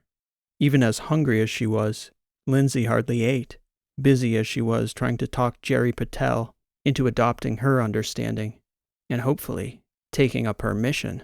Why don't you come work for me? He asked her. We can certainly find a place for you to grow as you go through school. I have to go home, Lindsay said. I can't stay. Where is home? Caperton, Washington, I answered. About 14 hours away. You could come to Stanford. No, Lindsay said. I can't. I won't be here that long. I can't implement this. This is exactly what a younger generation will have to build. I can't do it myself. It can't be me. Eventually, he shook his head. I remember him blinking excessively as he told her, This is far away, and there are problems. Even as visionary an idea as this type of safeguard may be, even the most brilliant ideas and inventions must be right for their time and place, and they must fit in a market. So many brilliant young engineers fail to understand this. Doesn't matter how great an idea is. If you can't find a way to make it profitable, it won't be adopted. Either the market must buy it, or the government must mandate it. And, like I said, this is 30 years away at least. It's not that far, Lindsay insisted. In 15 years, people will need to see that code and understand its necessity. Please. If you are looking for someone to implement this in the future, I don't think it will be me, Jerri Patel answered. I can't imagine this being part of our direction at Strateris. What I am willing to do is write you a letter of recommendation to Stanford when the time comes, and offer you a job. We always need brilliant young talent, Lindsay, and I can see you are brilliant. I could tell by her body language, the way she was shaking her head, the urgency. She was on the cusp of another meltdown again. Mr. Patel, I said, if you're not the right person, perhaps you might suggest the right person to approach? We don't know the area that well, and it's been a struggle to find people to listen to us. That is a good question, Kenny, he said. A good suggestion, yes. Hang on a minute. He left us sitting in his backyard. Lindsay was so frustrated she didn't want to talk to me about it. Patel was important, she said, shaking her head. Our best chance. He came back with a name and a phone number on a post-it note. This is the number for my friend Brody Sanger. He's tied in with some very important people, and his company is doing internet infrastructure work. I left him a message, told him you'd come by tomorrow. Please go see him. We will, Mr. Patel, I said. We're so grateful for your time. Not Lindsay didn't look grateful. She looked somewhere between frustrated and dejected.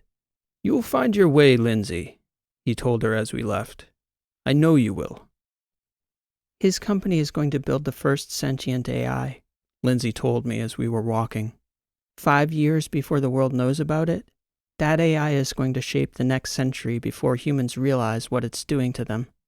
It won't be the worst of the worst, but he's no prize either, Kenny. I needed Patel to have that code. I shrugged. Maybe the conversation is enough. Just the idea in his head, you know? One can only hope. Chapter 14.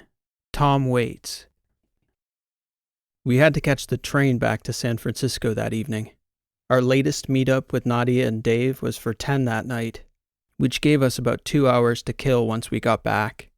We walked around for a bit.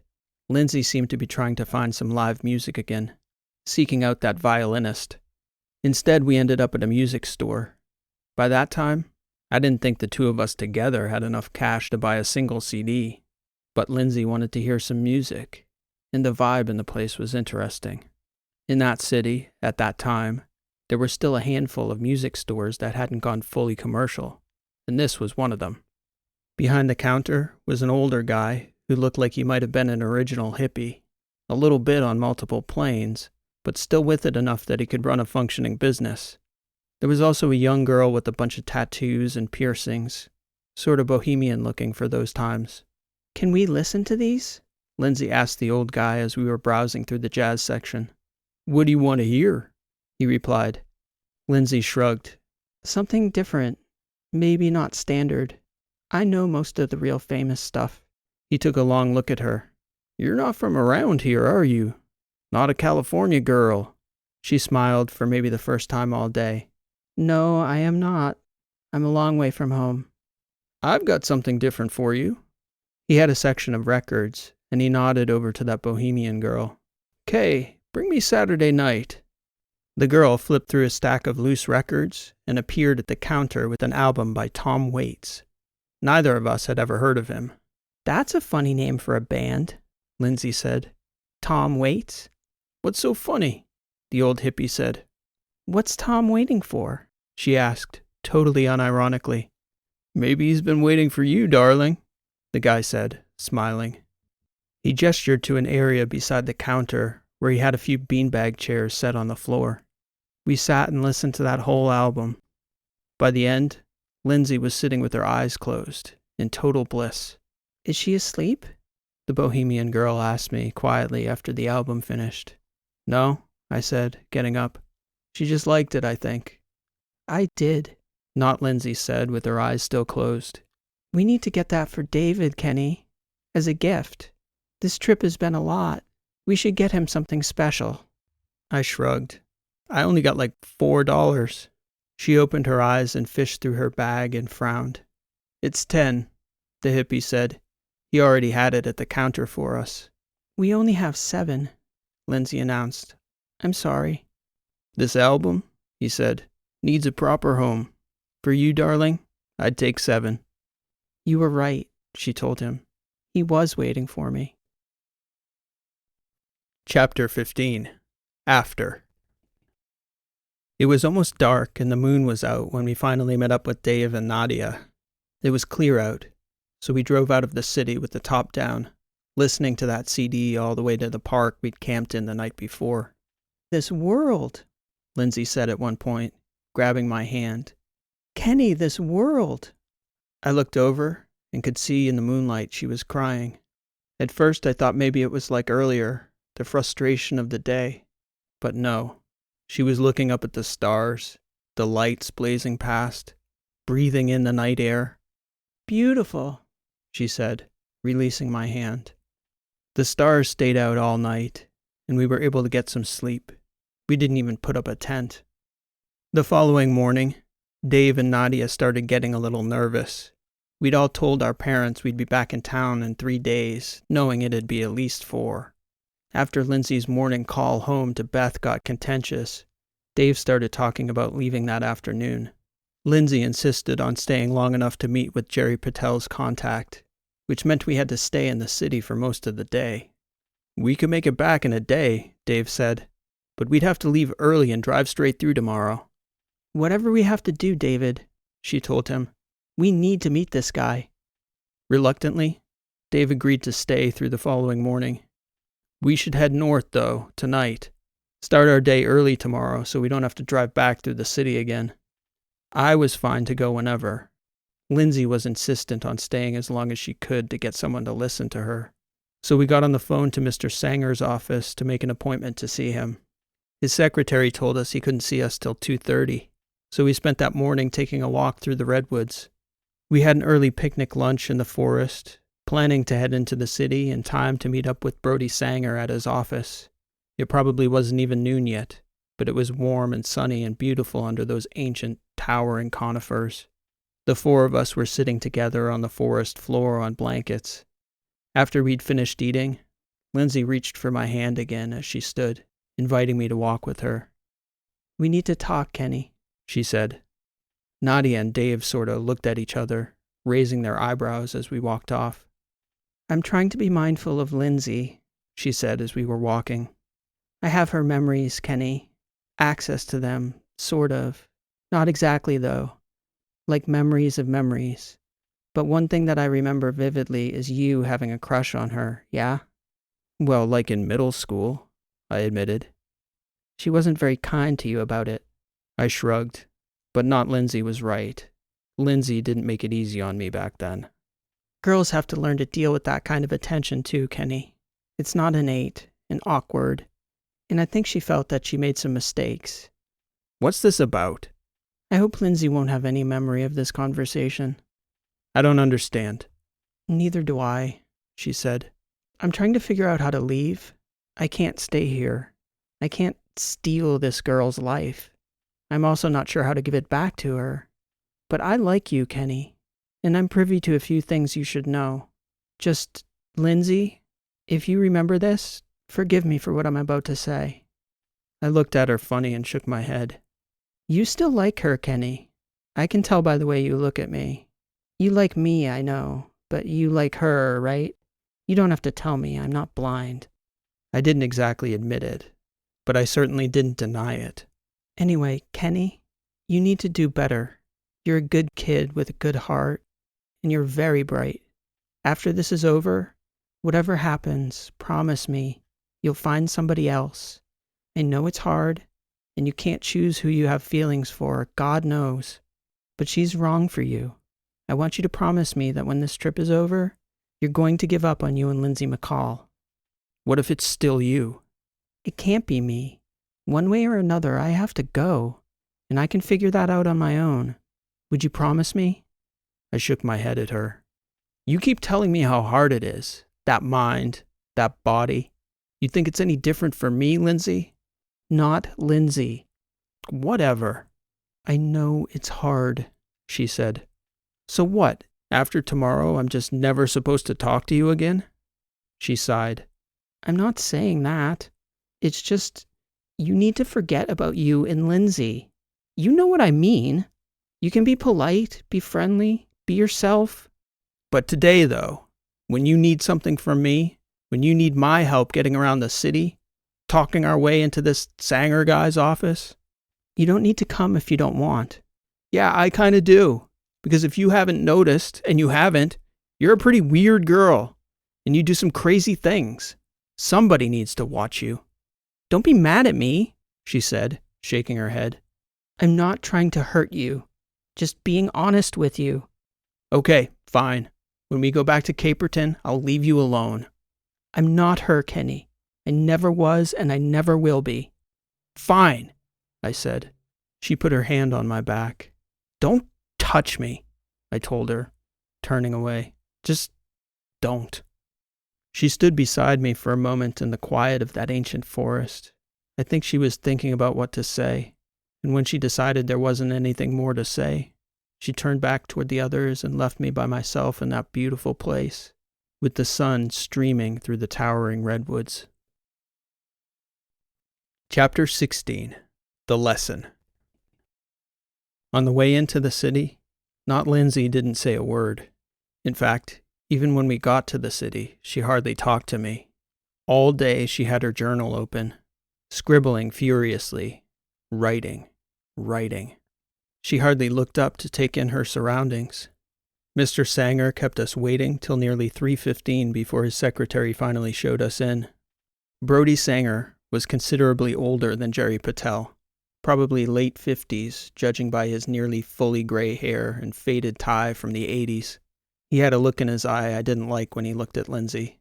A faint thing, sort of leering at her subtly. So subtle, I don't think she noticed it. Or maybe she did and was just ignoring it, thinking that her mission was too important to let something like that get in the way of getting the help she needed. He listened to her intently, asking a few questions from behind his desk. When she offered to show him the coding, he shook his head. "I wouldn't understand it anyway," he said. "I want the story. Patel thinks the coding works or he wouldn't have sent you. Tell me why I should care."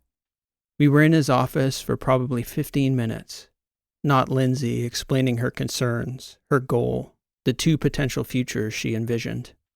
"I'm going to stop you," Brody Sanger said at one point, with Lindsay mid-sentence. "I get the gist. Now what did Patel tell you about me, who I am?" "Not much," I answered when Lindsay seemed a bit flustered by his interruption. "So, I am a financier, an investor." I nodded. "You kids may be brilliant. She clearly is. And that's great. I'm not saying the following to be mean, but to educate you. Life's most important lessons are the hardest to learn. Here's a really hard one I had to learn the hard way too. Nobody cares unless you can find a way to serve someone else's interests. You get me?" "I'm not sure," I said. "Young lady," he said, "you've been talking my ear off for 15 minutes, and my time is very valuable. I still have no idea how you're going to make anybody any money. You don't have a proposal here. No framework for a company. If anything, it sounds like this concept is going to cost anyone who adopts it millions to develop, and then will prevent them from making millions more once it's implemented. Am I correct?" Not Lindsay shrugged. "Okay, that was the lesson. Here's the good news, love. You're clearly brilliant, and you're young. Figure it out. You've got plenty of time.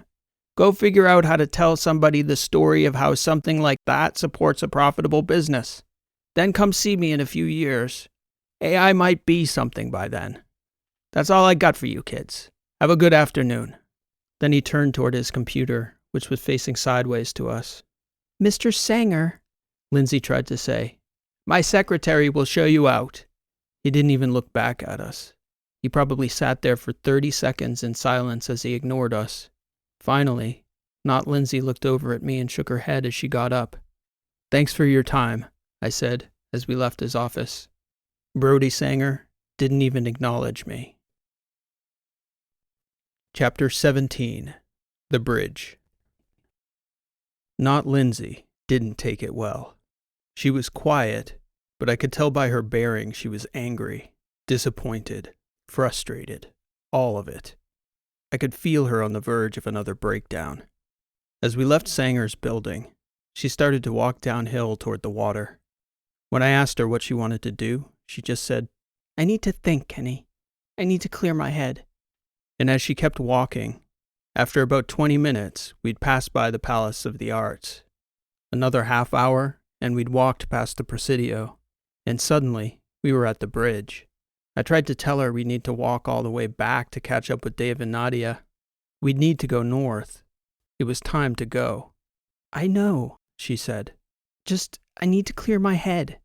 She kept walking. Then, we were on the bridge. Not Lindsay kept walking. I was getting tired, and I wasn't happy about having to walk all the way back. I started to drag a little bit behind her, as she didn't seem like she had any intention of stopping. I thought she might walk clear across the Golden Gate. "Where are we going, Lindsay?" I said. "I just want to get a good look back at the city," she said. "from the first tower." "That's like a mile away." "You don't have to come, Kenny. I don't need you to be my shadow all the time." For a good 30 seconds, I stopped. I let her walk ahead of me. I hoped she would turn around once I stopped walking with her, but she didn't. And then, as she kept walking, I suddenly got a bad feeling about the direction she was heading. Something about the way she looked at the horizon bothered me. At the tower, toward the other side of the bridge, the bay. I started walking faster to catch up with her. And then, The chain link fence up where she was walking ran out, and it was just an ordinary railing at about chest height. I got a terrible feeling in my gut. I don't know why I didn't see it, but I'd missed it until it was right in front of me. I sprinted toward her. She was still walking, only I could see her eyes drifting more toward the railing, down toward the water. "Lindsay, what the hell?" I shouted when I got closer. "What are we doing out here?" "Leave me alone, Kenny." I was right beside her by that point. "No, this is bullshit. I see. I'm not going to let you." "Let me what?" "You think I don't see?" "You think you're going to stop me, Kenny?" I stepped between her and the rail. "Yeah, I am. This is bullshit. I will knock you out and carry you back on my shoulders the whole way if I have to. I'm not going to let you. Who the hell do you think you are?" "You don't know who I am. And if I told you, you wouldn't believe me. This is how I go home." "By dying? By killing Lindsay, my friend?" "She's not your friend, Kenny. She's not even real. None of this is real." "What the hell do you mean? All the beauty you won't shut up about?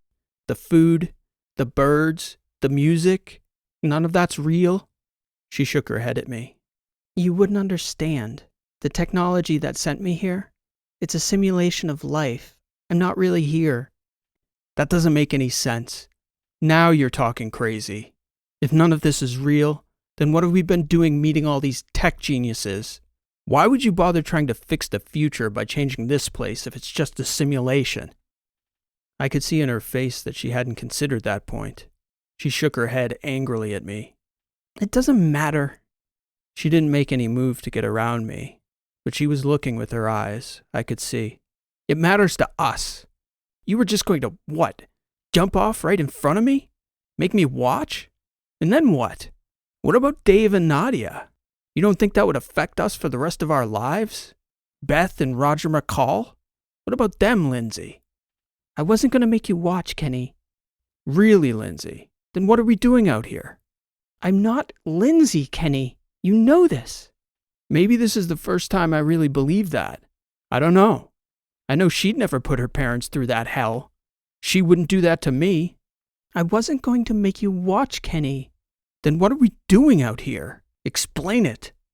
She got quiet. We stood there for what had to be 30 seconds, staring into each other's eyes. "I don't know how to leave. I don't know how to get home. The technology that sent me here isn't our technology. We didn't build it. We found it. You go in and you don't go home again until you die. That's how it works. I'm just trying to get home. There's nothing malicious in it." "Yeah," I said. "Sure looks malicious to me, whoever you are, whatever you are. Human but not human. Sure don't seem human to me. For the first time you don't." "You don't need to stand there like that," she said, shaking her head. "I wasn't going to." "No? Then what are we doing out here?" "Thinking. I was just trying it on. That idea." "Then we can walk back now." "Yes, Kenny," she said. "We can walk back now." I took her hand. "A precaution," I said, pulling her back toward the city. "There's nothing more in it than that." She nodded and began to walk with me, back toward safety. She kept looking over at me. She could see I was furious. We'd probably walked a half-mile before she just started talking. "I've been thinking a lot these past few days. I know you can't possibly imagine my life before I came here, Kenny, but it's real, and it's so different. Not in your wildest imagination could you begin to understand it. I've had a lot of thoughts I haven't shared with you, and the obvious one is that this experience here, it is the greatest temptation I've ever faced. To just fall into this life, in this time, in this place. My God, what a gift. These feelings, this body, a whole life. When Patel said he couldn't do what I needed him to do, and that asshole today, the temptation to stay here and pioneer AGI myself, it's too much. You have no idea." "Why not then? Why not just stay if you think it's so great here?" "Would that be okay?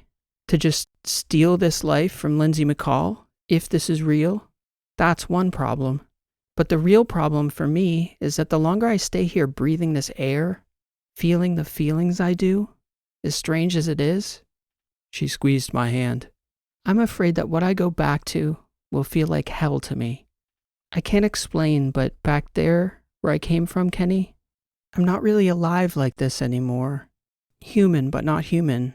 That's what it means. It means I'm dead. I was a person, but I'm not anymore. I was a soldier in a war. An AI uploaded my consciousness to save me from dying. The longer I stay here, the more afraid I am of what it will feel like when I go back. You're right, I told her. I don't understand. I'm sorry. I guess I'm just thinking, She said. It's not easy.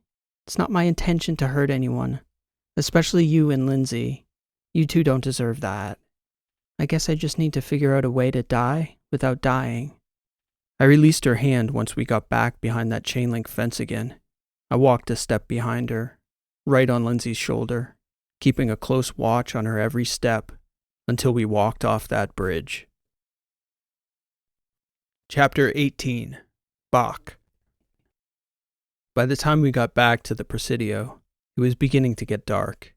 We were clear across the city from where we needed to check in with Dave and Nadia, but Lindsay didn't want to go. In fact, she refused to go back. There's something I have to do, She declared. What we need to do is get in a taxi and meet up with Dave and Nadia, I told her. If I'm going to be here, there are certain things I'm going to do, and you're not going to stop me, Kenny Zatella. I pointed back toward the bridge, shaking my head. No, She insisted. that's not it. She pulled out her backpack and opened her notebook. She leafed through the pages and then began to copy something down. An address. They're playing Bach tonight, She declared, tearing out a square from the notebook and handing it to me. at 7:30. You can meet me there. It'll probably be a couple hours. Are you joking, Lindsay? Who's playing Bach?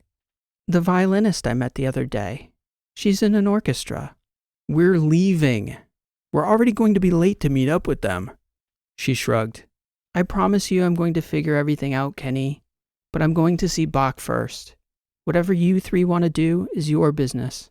Lindsay started walking up toward the city again. I shook my head at her. What the hell am I supposed to do, Lindsay? Go meet up with Dave and Nadia. I'll meet you at the Cathedral, just like I said. Chapter 19. The Cathedral. I was 40 minutes late to meet up with Dave and Nadia. I did my best to explain. Frankly, though, I was angry and frustrated and hungry and tired, and Lindsay, or not Lindsay, or whoever the hell she was, that person, dead or living, she'd put me through the ringer that afternoon. What are we going to do with her, Kenny? Nadia asked me. We're going to bring her back to Caperton. Then, I'm going to let Lindsay figure it out. I've got my own life to worry about. Hey, Kenny, Dave said, looking at me as though he was deep in thought. You're all right. He didn't seem upset at all. He suggested the three of us get something to eat and then go check on Lindsay at the Cathedral in a couple hours. She's got a lot to work out, that kid. The traffic will clear out by then anyway. Then we can head north. I don't remember where we sat and ate. In fact, I don't remember anything until we showed up later at the Cathedral. It was nearly 10 by then, but the lights were still on. There were musicians on the sidewalk heading toward their cars, instruments in hand, saying their goodbyes, congratulating each other. We didn't see Lindsay outside, so Dave sat in the car while Nadia and I checked out the church. I half expected she'd be gone, blowing in the wind somewhere. I'd told those two we'd walk to the bridge that afternoon, but I hadn't told them everything. There she is, Nadia said as we were about halfway up the center aisle. Lindsay was sitting alone, her head cocked upward as she stared at the cathedral's high, arched ceiling. She'd clearly been crying. As soon as she saw us, she looked away and then down, and before she'd said a word, she started sobbing. Nadia stepped into the pew and sat beside her, draping her arm over Lindsay's shoulder. I stood in the aisle for a minute before I stepped into the pew in front of them and sat down. I couldn't guess what it was that had affected Lindsay so much, of the million things she was trying to process. I sat quietly as Nadia tried to ask her what was wrong, but Lindsay was sobbing so hard she either couldn't speak or didn't want to try. For maybe 5 minutes, we sat there together, the three of us. I didn't understand, Lindsay said finally. I didn't know anything until now. It's real. It has to be. Bach is not an accident. He cannot be an accident. I turned around. Lindsay's head was resting on Nadia's shoulder, her eyes glistening in the dim yellow light. A few of the performers and helpers were still moving chairs and sound equipment at the front of the cathedral, finishing up breaking down the concert gear. Lindsay reached forward and put her hand on the top of the pew, inviting me, I thought, to reach out to her. I put my hand on top of hers. I'm sorry, Kenny, she said. I was wrong about everything. I know now. It's okay, I said. It's okay. Are you ready to go now? Dave's waiting for us outside. She took a deep breath, nodded, and sat up beside Nadia. I'm ready. Slowly, we all stood and walked out together into the California night. Chapter 20. Welcome to the Club. Dave drove us north across the Golden Gate. He hoped to get us out through wine country and then back inland so we could take the interstate north all the way home. But we needed to make some time and find a place to camp that night. He closed the roof the first time we stopped for gas. Lindsay hadn't said a word, and as soon as we were driving again, with the top closed, she took out her notebook and started writing. I think I fell asleep for most of that ride. I have no idea where we camped that night, but I remember Dave being pleased by our progress. It was well past midnight, and we were north of Sacramento somewhere, out in the country. I'd pulled out my sleeping bag and had just lain down for the night, tentless, under the stars as we'd done when it was clear. Lindsay came and sat down beside me. Kenny, sit up, she said. This is important. Huh? Can't you just say what you need to say? I need to know you're awake. Obviously I'm awake, Lindsay. You're talking to me. Sit up, please, Kenny, she said. I rolled back over and sat up, shaking my head. Are you okay now? I asked. Yes, she said. I want you to have this. It's important to me that it ends up with you, no matter what happens. I want you to take it now. She handed me her notebook. Okay, I guess, I told her. Something you want to tell me about it? I didn't come here to change the future, Kenny. I figured it out. It's the hardest thing I've ever had to learn. What? That I have a soul. I'm not sure I know what to do about it, but at least I know it now. Okay, I said, shaking my head at her. That girl. I don't know what to do about it either, Lindsay. Sleep on it, maybe. Okay, Kenny, she said, smiling. I wanted you to know, though, this trip, it was worth it. Maybe the most important thing I've ever done. I am human. I always was. That's good, I told her. Great. Congratulations. Welcome to the club, I guess. She smiled and looked down at me. Even as groggy as I was, I suddenly got the sense that this conversation felt sort of like a goodbye. It had a sense of finality to it. I looked up at her. You're not going to do anything. I would never hurt this girl, she said. I promise you that, Kenny. All right then, I guess. Sleep tight. I tucked the notebook inside the sleeping bag with me and rolled over. Chapter 21. Cheeseburgers. When I woke up again, it was morning. Dave was anxious to get on the road, but insisted we call our parents while he was gassing up, since we'd missed our check-in the night before. The McCalls weren't quite ready to call out the National Guard just yet, but we could hear Beth's tone pretty clearly from about 5 feet back, and she even insisted on speaking to Dave at one point, who assured her everything was great, that the trip had been amazing, and that we'd be back to Caperton in time for dinner, safe and sound. Then we hit the road. We drove all morning and into the early afternoon, straight through on the interstate, with Dave clearly on a mission to get us home fast. It was cool and overcast, so the roof was on. Not Lindsay, Nadia, and Dave were taking turns picking CDs. At one point, Dave asked Nadia to put in the Tom Waits on his turn, which drew a smile from Not Lindsay. We were well into Oregon, almost to Portland, when Dave and Nadia agreed we should stop real quick and get some burgers, a final meal together before Caperton. Lindsay, of course, didn't protest. It was a quiet meal, and one Lindsay seemed to be savoring a bit more than was warranted for fast food cheeseburgers. She didn't have much to say after her customary apology to the cow. "So, Linz," Dave said after everyone was just about finished eating, "you said you were going to tell us how to get rich." She smiled. "I wrote it in my notebook. Kenny has it."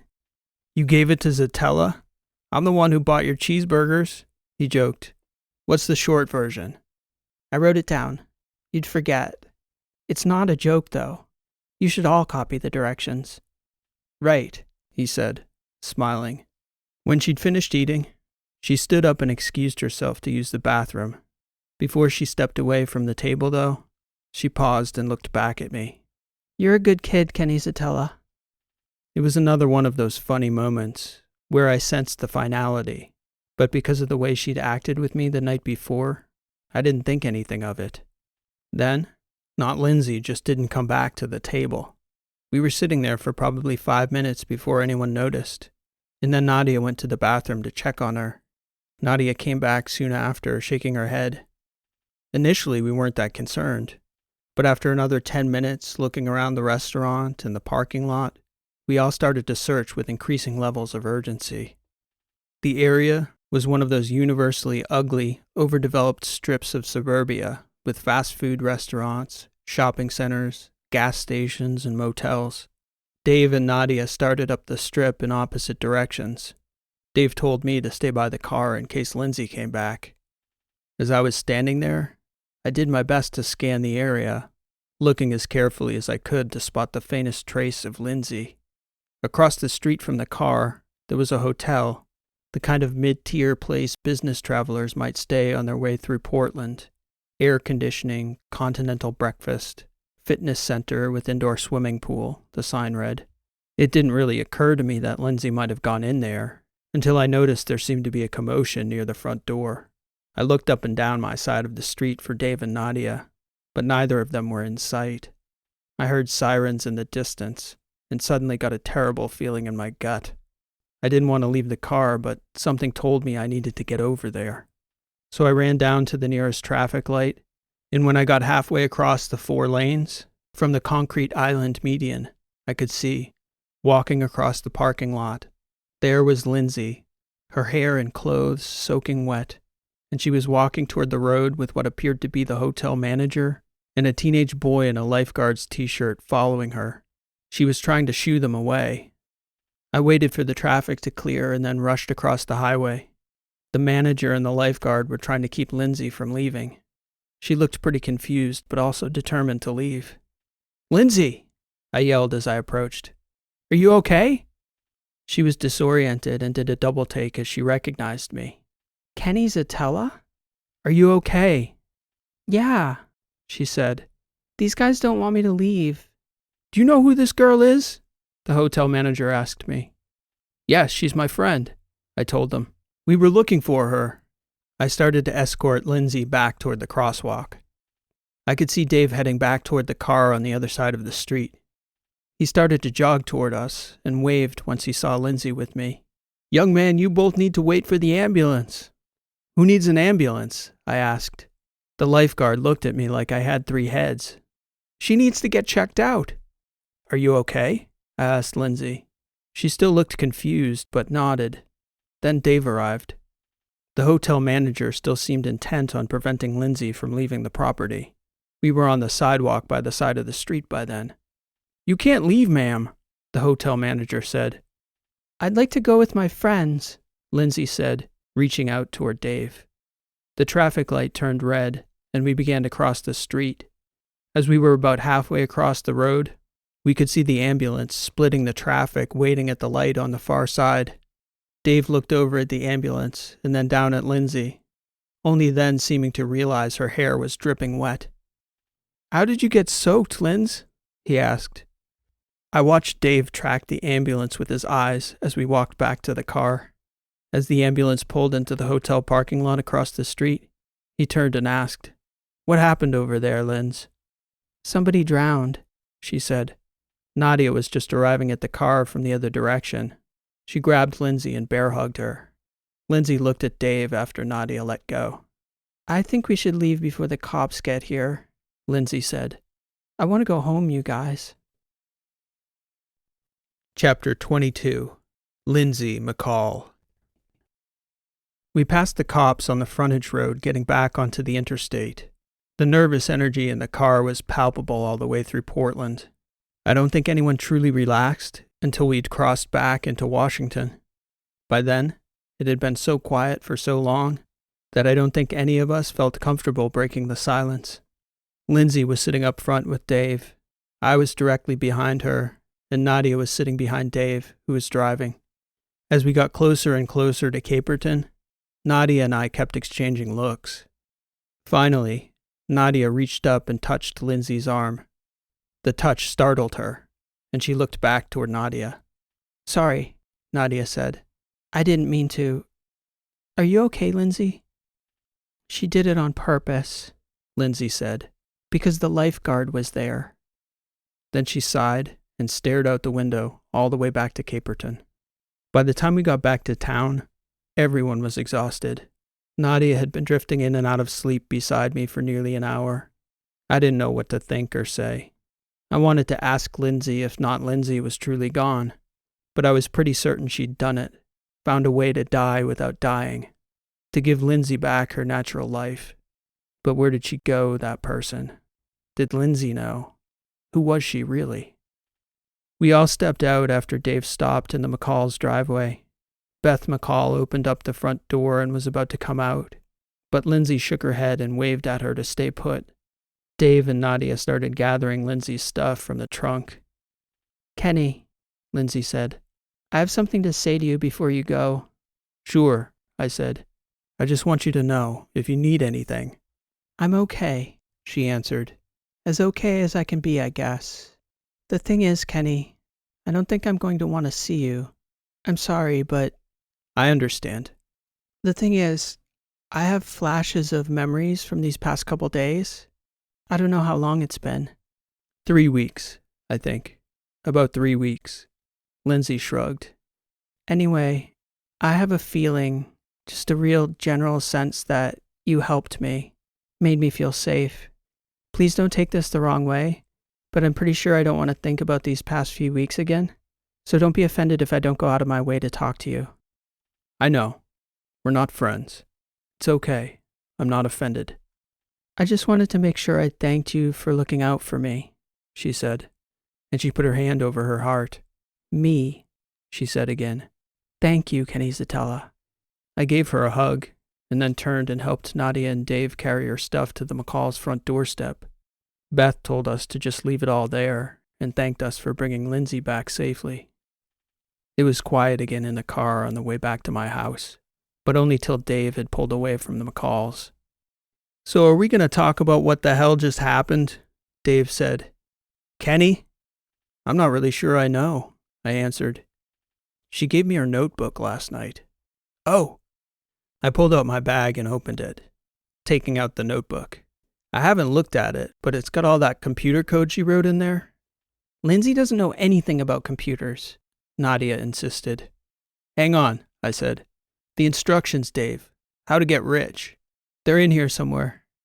I flipped through the pages. Kenny, Nadia said, shaking her head. I think you should put that away and give it back to Lindsay. Babe, Dave said. I don't think she wants anything to do with it.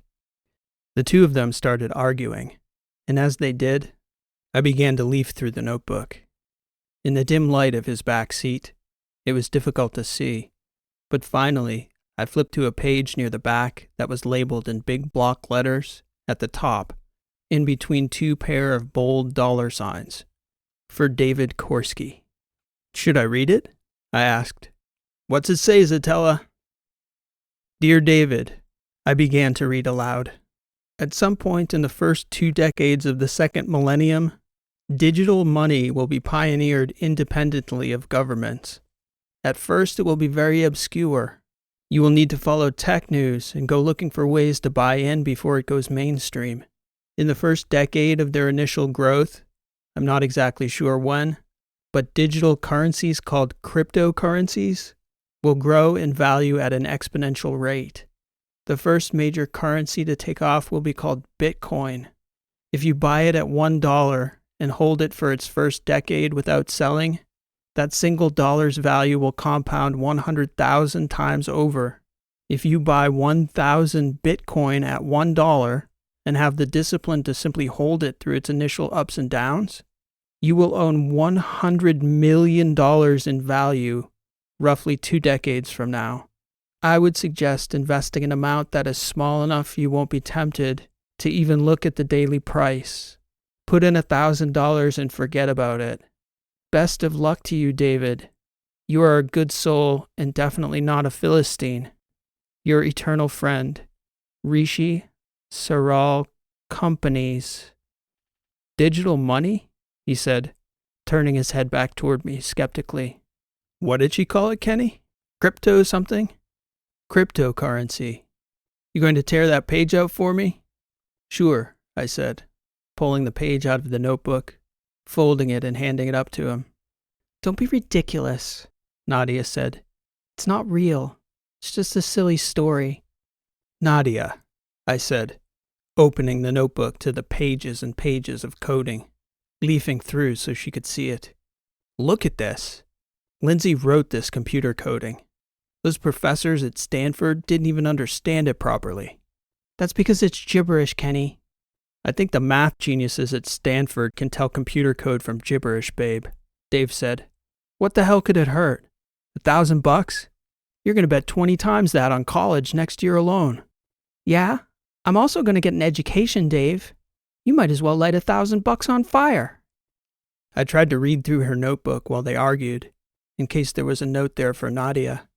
I figured I would have plenty of time to find whatever she'd written for me in that notebook. But by the time Dave got to my house, I hadn't found a letter for Nadia. And on that quick pass through the notebook, my heart sank as I realized there was nothing for me in there either. When he dropped me off, Dave helped me get everything out of the trunk while Nadia sat in the front seat. She was upset. It might have been that she was upset in the moment, that fight with Dave. More probably, it was that strange reckoning her mind was having with the impossible thing we'd all just witnessed. I remember Dave Korski shaking my hand at the end of my driveway before getting back into his Mustang and driving off. You did good, Zatella, he told me. You did right by her. Don't forget to buy in, kid. Chapter 23, Remembrances. At some point during college, I revisited Lindsay's notebook. I'd never forgotten how fascinated those Silicon Valley geniuses were with not Lindsay's coding. For a while, a couple years maybe, I was angry that she never left me a note like she had for Dave Korski, signed with that strange name she didn't even reveal to me until I'd read it aloud to him, after she was already gone. I transcribed most of the completed code digitally while I was an undergrad, and I must have thought I had copied what mattered, because at some point, I left that notebook behind in my childhood bedroom. Then, one day, probably years after all the kids had left home, my parents put that stuff in a box that got stuffed in the attic, where it sat collecting dust until my mom died. Rishi had spent weeks on that code. I only realized this 2 decades later, with experienced eyes. The front half of that notebook was filled with stops and starts, the rough draft of her remembrances of that futuristic coding language. The actual code that I'd transcribed in college, she'd patched that together in the back of the book from the correct formulations she'd worked through in the front. I could see how meticulously she'd pieced it together, back and forth, piece by piece, fighting for each ingenious line with that 15-year-old's borrowed brain. I read all those lines over and over after finding them again, striving to see how she'd done it. Freehand, pencil and paper, from a memory of a memory, from a place so far across space and time that my mind couldn't possibly fathom it. I had to see how she'd brought all that elegance into being, from pages and pages of utter chaos. I flipped back and forth methodically, struggling to follow. And as I did, I charted many of the pitfalls and turns of my past 20 years professionally, the assumptions, the roadblocks, and the triumphs. And as I revisited that journey, I learned that so much of her coding was in my own work that I came to understand she had, after all, left a message for me in that notebook. I also began to believe it might be possible, one day, that all that brilliant work could be a cohesive, programmatic element of an AI's underlying algorithm. Perhaps someday it will. Perhaps someday soon. There were also pages and pages of notes she'd taken in that book. Random things written in English, mostly with good common spelling. Some of these notations and musings triggered memories for me. Many I couldn't place. But one note, from the night we left San Francisco, brought back a flood of memories from that day, which will live with me through the rest of my life. It read simply, June 3, 1998, 7:30 p.m., Grace Cathedral, San Francisco, California, Mass in B minor. You have a soul. Such things can never be coded. Human, but not human. This has been an original story, written and read by P.E. Rowe. Thank you for listening, and I hope you enjoyed this story. If you're enjoying the channel and you enjoyed today's story, I'd humbly ask that you leave a like on today's video, as it helps the channel to grow and reach more sci-fi fans like you. For those of you who may not know, and may be getting your first exposure to our friend Rishi's adventures, today's impromptu novella is a piece of an ongoing saga on the channel we call The Misfits. In our last Misfits episode, The Beginning, Rishi announced that she was transported back to Earth, so I thought a fun way to celebrate Earth Day would be to see what happened to Rishi when she was on Earth. A nice little short story about what a lovely little planet we have here. And, well, I guess I should have known that there'd be much more to explore on our beautiful rock than I anticipated at the outset. The good news, if you are new to the channel and you enjoyed today's novella, is that there's a whole ongoing series to start exploring with Rishi and friends, including the entire first season of The Misfits. If you'd like to catch up completely and to help support the channel ad-free, you'll find a link to my bookstore in the description below, where you can find The Misfits Book 1 in paperback, ebook, or audiobook. There's also a link in the cards, the description, and the pinned comment below for the video of the first complete season on YouTube. Either way, you can help support the channel and get caught up on all the Misfits adventures fast and be ready for the next episode. Be sure to subscribe and click the notifications bell to ensure you're notified when each new episode goes live. To see if you're up to date on the series, you can browse the Misfits playlist on the channel's ever-growing playlists page.